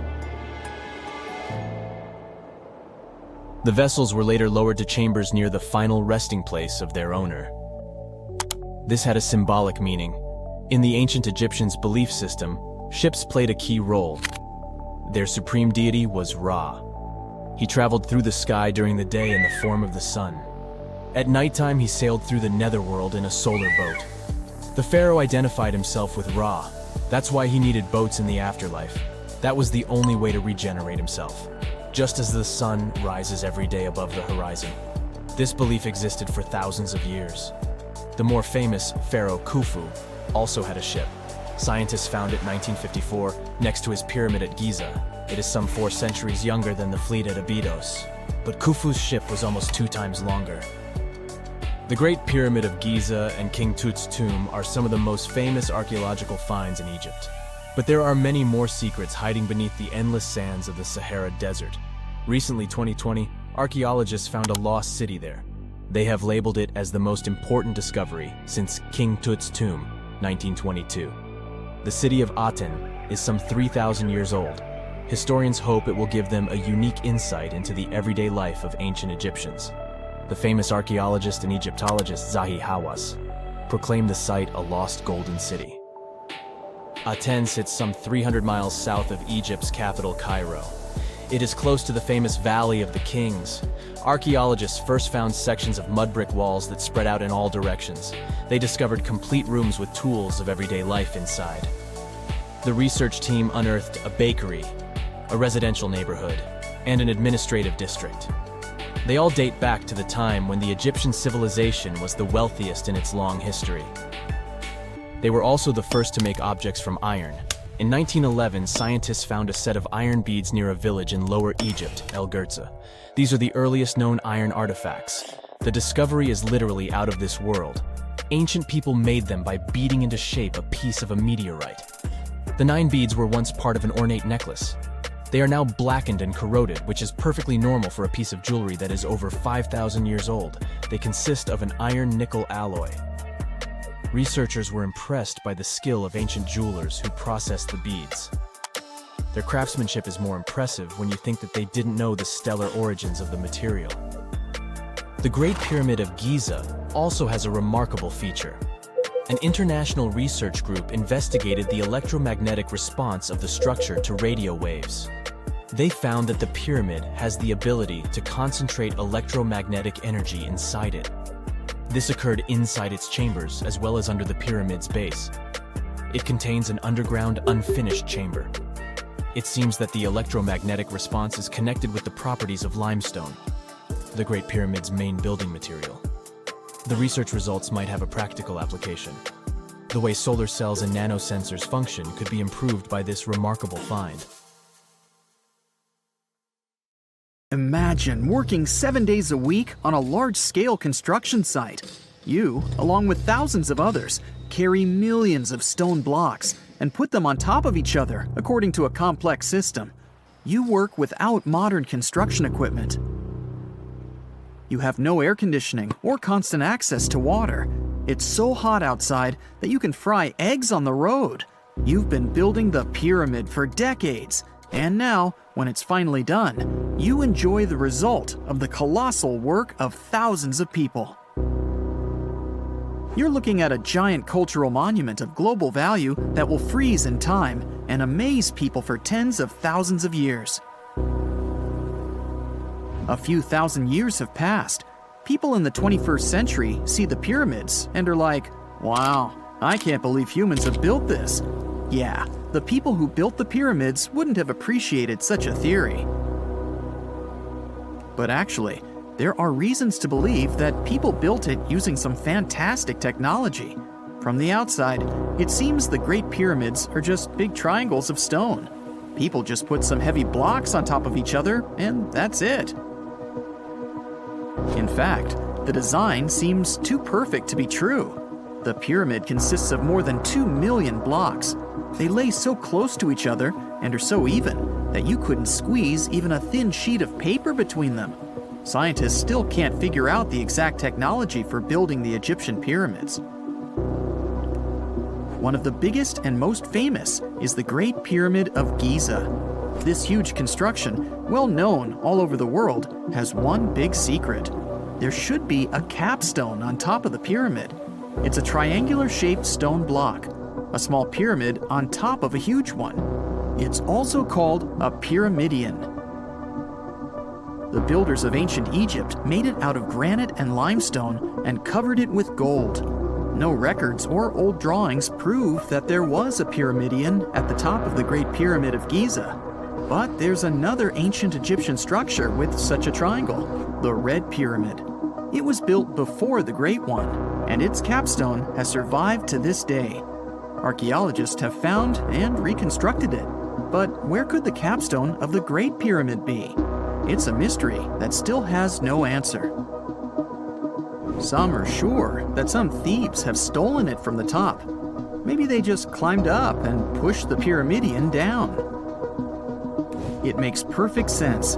The capstone was probably the most valuable element of the pyramid. Many scientists and archaeologists still don't know its exact purpose. Some believe that this peak covered with gold glorified the pharaohs. The capstone reflected moonlight at night and illuminated the entire space around it.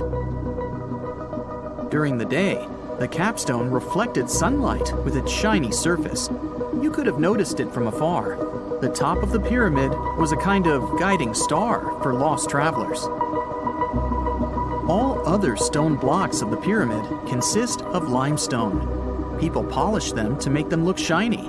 In the past, they were even glowing and reflected light. You could see glowing pyramids from space, although they looked like tiny lights. Over thousands of years, winds, sandstorms, and rains have changed the pyramid's appearance. If people had taken care of them all this time, they would have looked like something out of science fiction movies, or the pyramids from Las Vegas.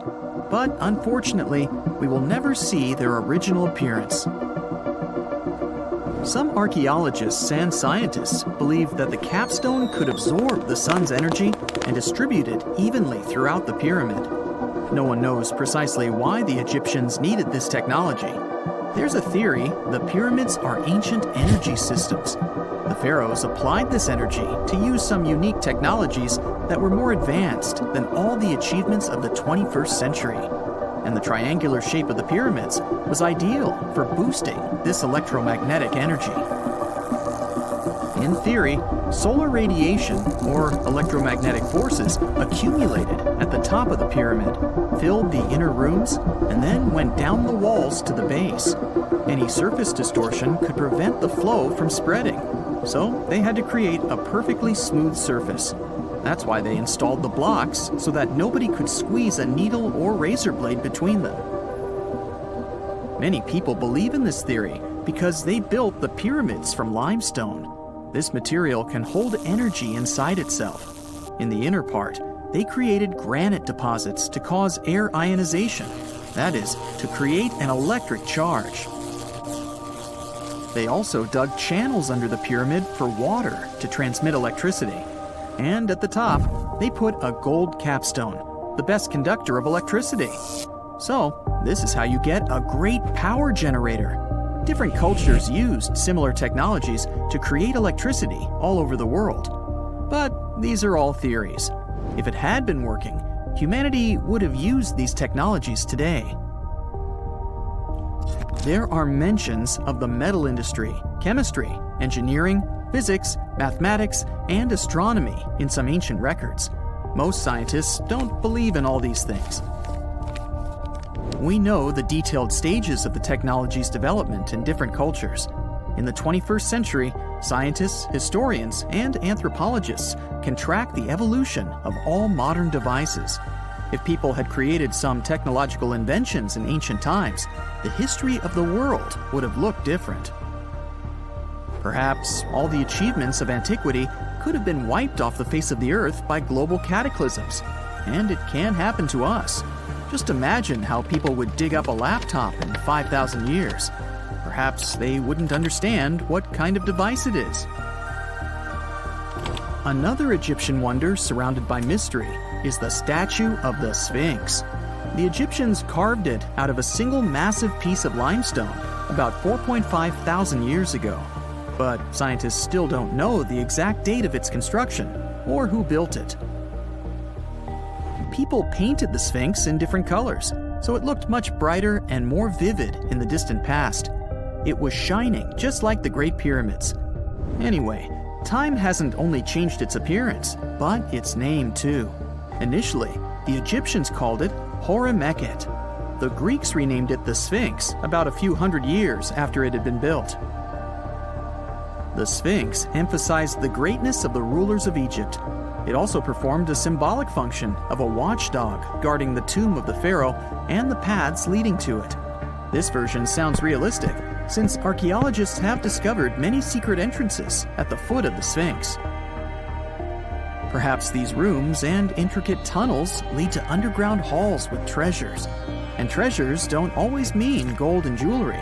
According to legends and theories, the Sphinx guards the Hall of Records, the storage of all humankind's knowledge. The information about the ancient mythical state of Atlantis could be there. You can find many detailed maps of the internal dungeons of the Sphinx on the internet. They show structures 12 stories deep under the statue. It looks like a small city filled with gold, scrolls of knowledge, and various ancient artifacts. But don't believe all these maps. These are just theories. Several thousand years have passed, but people have very little information about it. Archaeologists know that there are still many strange and exciting things about the Sphinx that are still undiscovered. Some locals are afraid to research because they believe they can awaken something terrible from the underground depths. Therefore, it's mostly scientists from other countries who conduct the excavations. In 1998, scientists discovered strange tunnels leading to empty rooms under the Sphinx. They realized that some people tried to get there through tunnels in the past, and maybe those people took all the treasures that were there. One of the legends says that some powerful artifact lays beneath the Sphinx. Its technology can change the whole world, but the locals are hiding it because it can damage the planet. Some believe that you can find evidence of unknown technologies painted on the granite walls in the pharaohs' tombs. But most likely, these paintings and signs tell us the myths and legends of ancient Egypt. But what if Egyptian symbols and drawings are detailed instructions for using ancient technologies? What if the locals that lived at that time thought, people in the future won't be able to get energy themselves. Let's leave some detailed instructions for them. Anyway, there are many riddles and theories.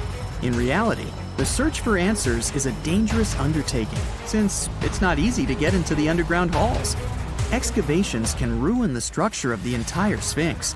Any person inside the tunnels may get lost and never be able to find their way back. Besides, it costs a lot of money. Now, what would be awesome is if people could invent some device that could scan underground areas and show their detailed models. Hey, I have an invitation for you. Pack your bags and let's head down to the world's most visited city, Paris. The city of love, the city of blinding lights, or whatever you want to call it. Our goal is to uncover as many secrets as possible regarding the world-famous Musée du Louvre. Are you up for it? Grab your travel book and bon voyage! The Louvre makes a big impression if you're visiting it for the first time. The traditional French Renaissance architecture is mixed with some modern elements, like the Louvre Pyramid. And that's our first stop today. To get inside the museum, you can go through the huge glass pyramid sitting right there in the Louvre's courtyard. If you're wondering what's the deal with this pyramid, let's stop here for a few minutes and learn some more about it. The Louvre Pyramid hasn't been here since the beginning. After all, the Louvre's main building, aka the Louvre Palace, dates back to 1190. But before it looked like what you see today, this place was a castle, full of moats and dungeons. And not dragons, because those aren't real, unfortunately. Anyways, the palace was commissioned by French King Philip II. Oh, and you can check out some of the medieval Louvre in the museum's basement. The Louvre only became a museum quite recently, historically speaking. In 1793, after the French Revolution, the nation decided that this building would be used to display France's prized collection of art. It wasn't until the 1980s that the idea of the glass pyramid came along. Then President François Mitterrand issued a big renovation of the Louvre. The project was called Grand Louvre, and it included the construction of a new entrance for visitors. By the 80s, the museum had already been receiving millions of visitors per year, and the entrance would often get crowded. And that's when foreign architect Io Ming Pei comes along. Mitterrand hired Pei to build an entrance that would connect the museum's 3 pavilions, and if you ask me, I'd say he did a pretty good job.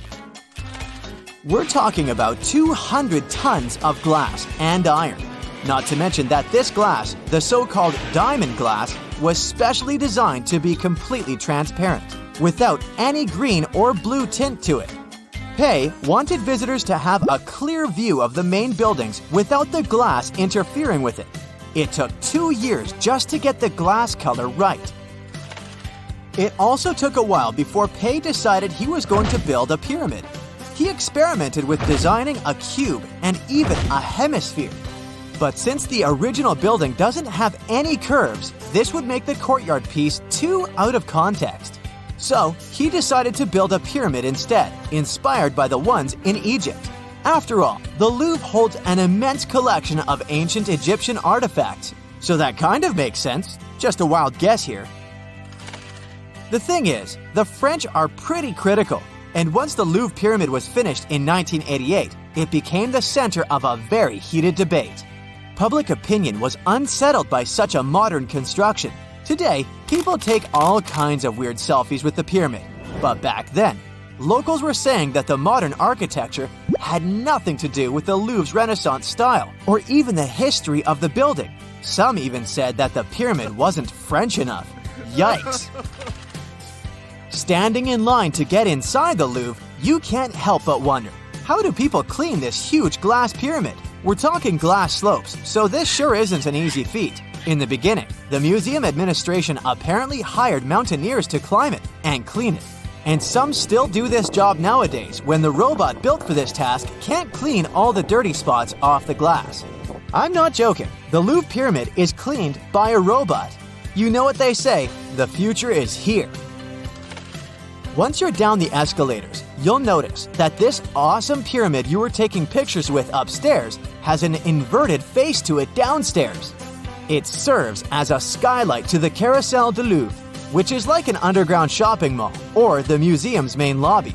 Hey, look, there's an Apple store, except that the French people pronounce it Apple.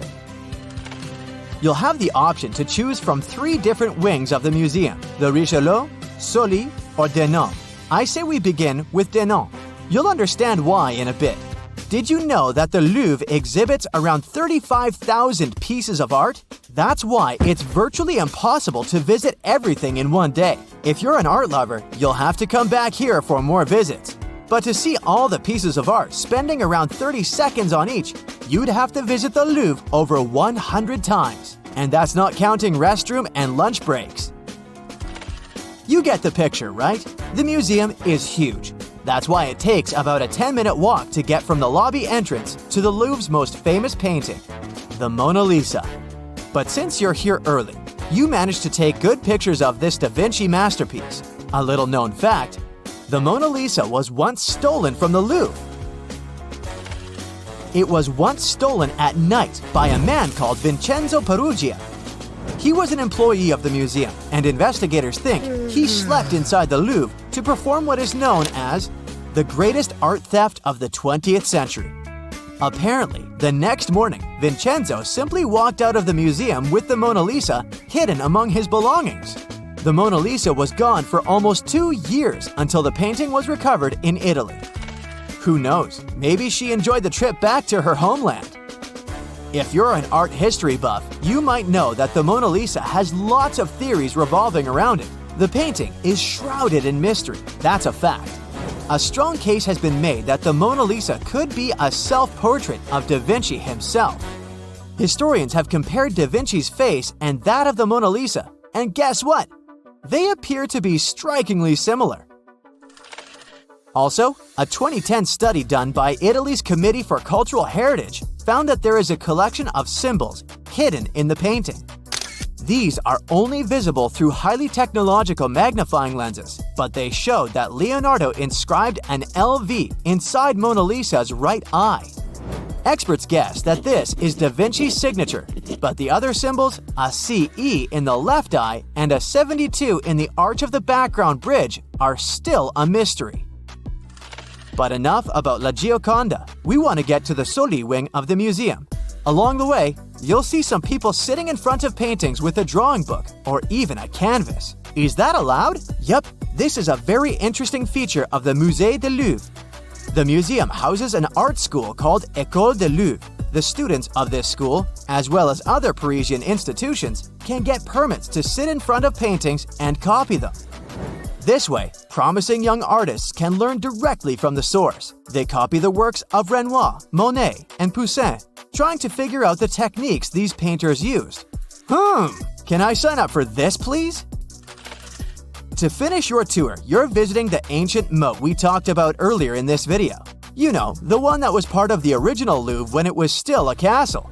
Thanks to the archaeological excavations that happened in the 1980s, this part was uncovered and has been open for visitation since 2016. You can even see a miniature model of what the original castle looked like. And if you visited other landmarks in Paris, you'll notice that it's pretty similar to the Conciergerie. I wonder if they've ever thought about producing cheese down here. It seems like the perfect place. Oh well, I hope you enjoyed learning some secrets of the world's most famous museum. See you next time! It's 1898, and you're taking part in excavations in Saqqara. This place, not far away from Cairo, is full of ancient tombs and pyramids. You're in your Indiana Jones mood and hope to find something really phenomenal to become famous. Gold, manuscripts, treasure maps, mummies of famous pharaohs. Wait, a wooden bird? You're really disappointed as it looks like a regular toy. An old one, but still. Little do you know that years later, someone would propose that your bird was actually an ancient monoplane. So the artifact, nicknamed the Saqqara bird, is made of a sycamore tree. The birdie has a wingspan of just 7 inches and weighs around 40 grams. A perfect original souvenir from Egypt, I would say. It's over 2,000 years old and looks pretty plain, without any carvings of feathers or other intricate ornaments. It has a beak and eyes though, which makes our find look like a hawk, the emblem of the deity Horus. Its tail is rather unusual as it's squared, looks weirdly upright, and it seems like the sunken part of it was the place for a now missing piece. Humans love solving a good mystery, so there have been several attempts to explain the use of the birdie. First, quite simply, is that it was a ceremonial object. The second idea is that it was a toy for a child from some well-off family. It could have been some sort of boomerang, which was a popular concept in ancient Egypt. Then there was a theory that the bird had been used as a weather vane.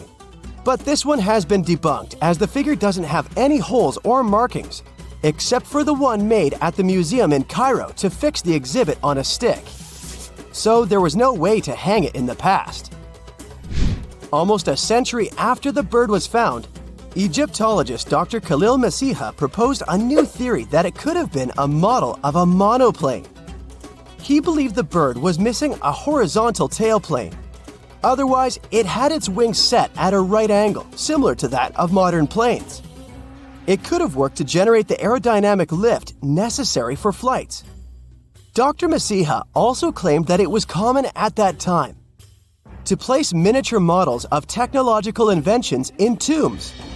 So, did the ancient Egyptians really invent the plane in 200 BCE? That would make the Wright brothers, who are considered the inventors of aviation, really upset. They made one of their first flights only in 1903. There's just one way to know for sure, and that is to test the model. But you know, the ancient museum in Cairo would unlikely let one of their cherished exhibits fly around like a toy.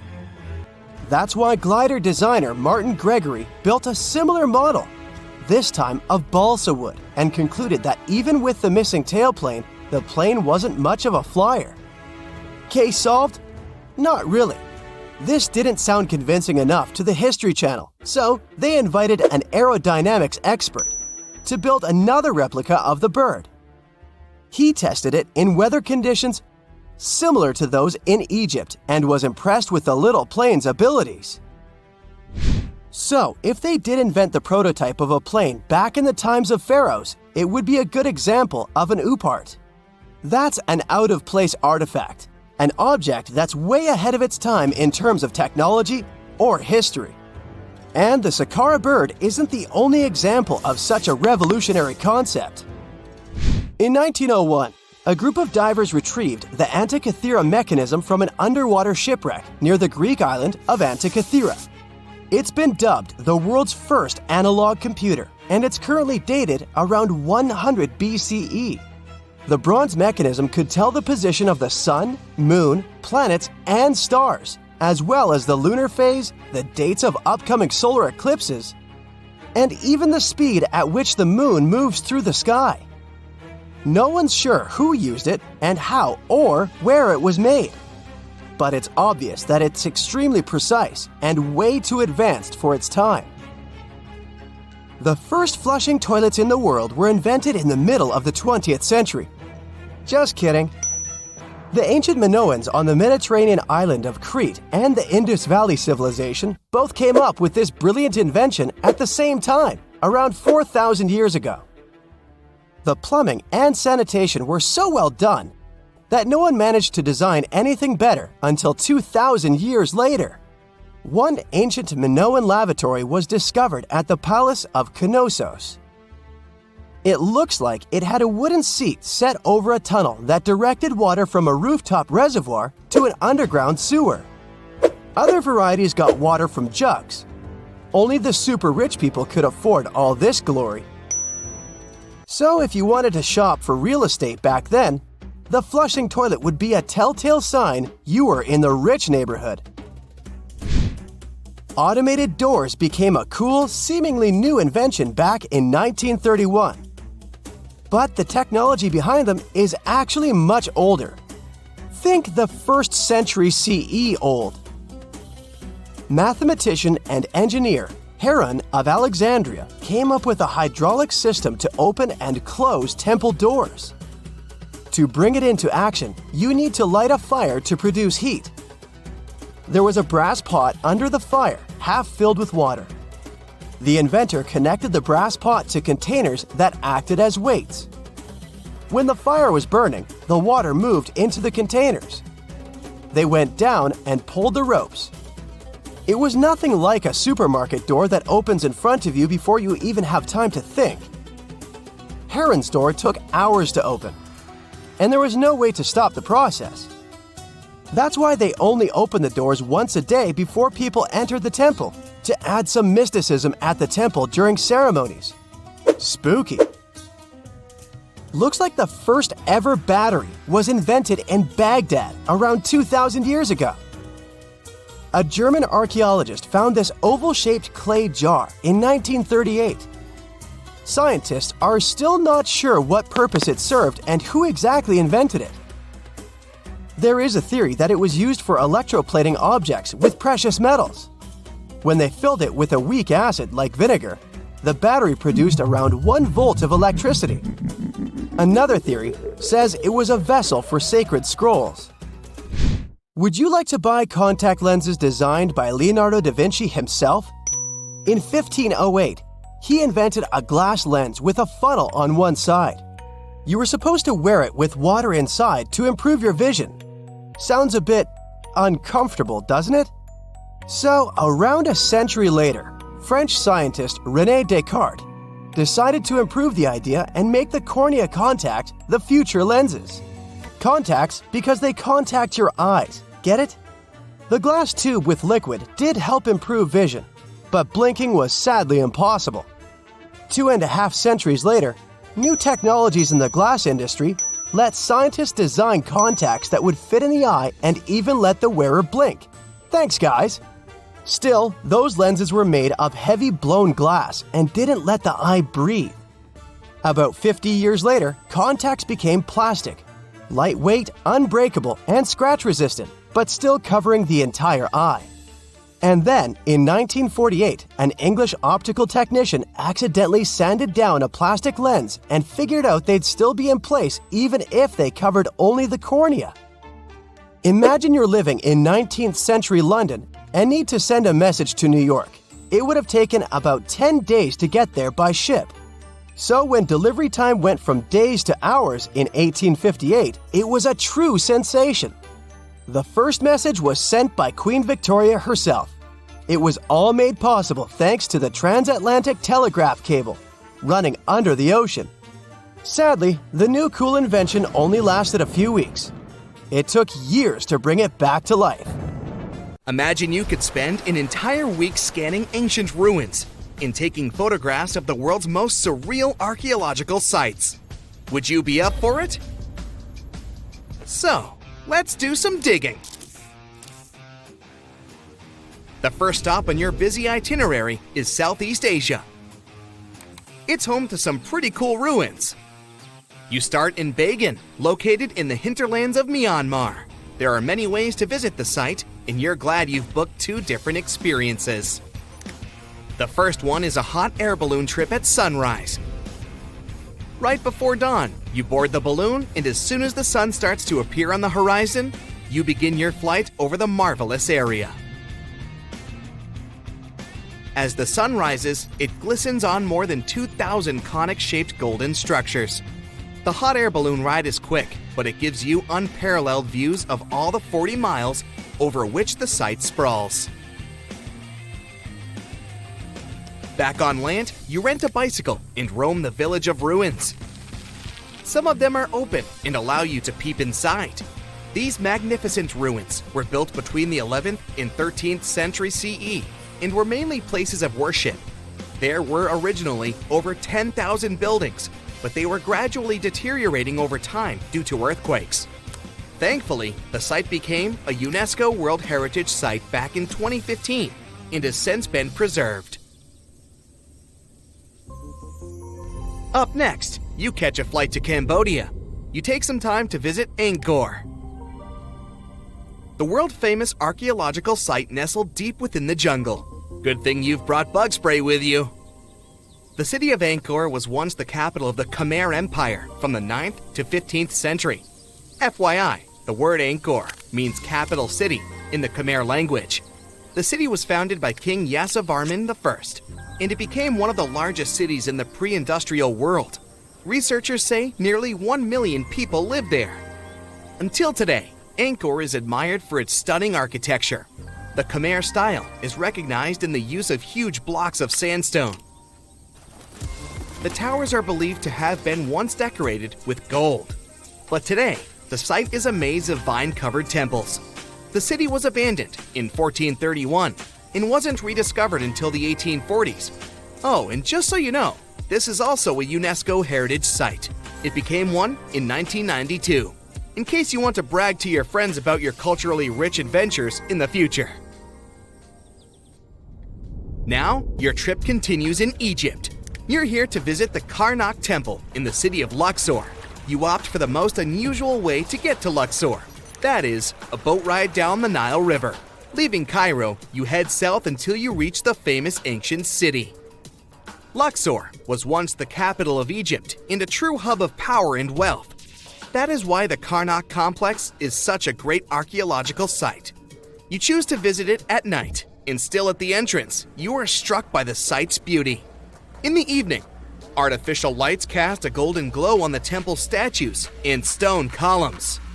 The temple is huge and was built mainly around the 18th and 19th centuries BCE. Each Egyptian pharaoh from that period left their own architectural mark on the site. The highlight of this tour is taking a walk through the Avenue of Sphinxes and discovering the Great Hypostyle Hall. This hall is filled with towering pylons and solid sandstone columns, a true wonder. From Egypt, you head down to Jordan. Now, if you like terracotta landscapes, you've come to the right place. The city of Petra is a marvel of the ancient world. Located in Jordan's desert, the city was a commercial hub back in the 4th century BCE. The Nabateans, an Arab Bedouin tribe, lived in the so-called Rose City and thrived for many years. having accumulated a significant amount of wealth. The city was known for its innovative water management system, which made the region inhabitable. And yes, you'll catch a glimpse of its ruins on your tour. The rock-carved, gate-like structure Petra is famous for what is called the pharaohs' treasury. It stands at the main entrance to the site and is said to have a treasure hidden beneath it. Don't forget to stand right beneath it and take one of those classic pictures for social media. Once Petra has been ticked off the list, you fly to southern Europe. More specifically, to the tip of the Italian boot. You have a day trip scheduled to visit the ruins of Pompeii. Pompeii can be reached by car from the city of Naples. It's home to the eerie yet well-preserved ruins of a city that was once engulfed by lava. When Mount Vesuvius erupted in 79 CE, it left the city of Pompeii completely buried under millions of tons of volcanic ash. The ancient city was first discovered by beneath the volcanic rock in the 16th century, but it was first cleared from debris in the 1870s. Today, you'll be able to walk down the streets of these ancient Roman ruins and imagine what the town looked like in its heyday. Pompeii was a vibrant and rich municipality. The site's ruins revealed that many areas of Pompeii had boasted impressive bakeries, markets, and even houses with balconies, which were a sign of great wealth at the time. And believe it or not, even some artworks survived the eruption. Archaeologists found well-preserved frescoes and murals with mythological creatures. All this indicates that members of the high society lived there. The city even had thermal baths and showers made from luxurious materials. While you're still in Europe, you'll hop over to visit the iconic Stonehenge. It's a perfect day trip if you stay in the city of London, just a short train journey away. Stonehenge dots the Salisbury Plain in Wiltshire, England, and is one of the world's most recognized ancient ruins. More than 5,000 years old, these curious stone rings are some of the oldest stone structures on the planet. Created out of sandstone, they are shrouded in misery. Who built them and why is still largely unknown. Popular theories claim that Stonehenge was used as a great solar calendar, built to help people keep track of days, weeks, and months. Talk about hard work to create a mere calendar, huh? In the final leg of your trip, we'll take you to explore the Southern Americas. In Guatemala, in Central America, you'll find ancient Mayan ruins. The lost city of Tikal is a city made of 3,000 buildings, the remains of the capital of the Mayan Empire. You can compare its importance to such cities as London or New York today. The North Acropolis is Tikal's most ancient complex of monuments. Built solely by human hands in 350 BCE, it served as the resting place of kings and chiefs. Back in the day, the step pyramid temples were painted a beautiful red. Mayans loved that color. Today, of course, you'll only see the limestone. You might wonder what made such a great city turn into ruins. Well, archaeologists have no clue about the cause of Tikal's decline. Until today, this question remains unanswered. Was it a drought? Disease? Maybe we'll never know. Are you in the mood for some Mayan ruins? Chichen Itza is an archaeological site with the best preserved pyramids on Earth. Located in Mexico's Yucatan state, this Mayan city is well over 1,500 years old. At its peak, it was home to 35,000 people. The site covers 1.9 square miles and has many ruins spread throughout it. The highlight is El Castilla, a tremendous step temple, rising 80 feet above the ground. Its most peculiar feature is that it has 91 steps on each of its 4 sides, including the upper platform, which makes for 365 steps, the same as the number of days in the solar year. Phew, what an intense trip. Time to head home now and soak it all in. See you next time.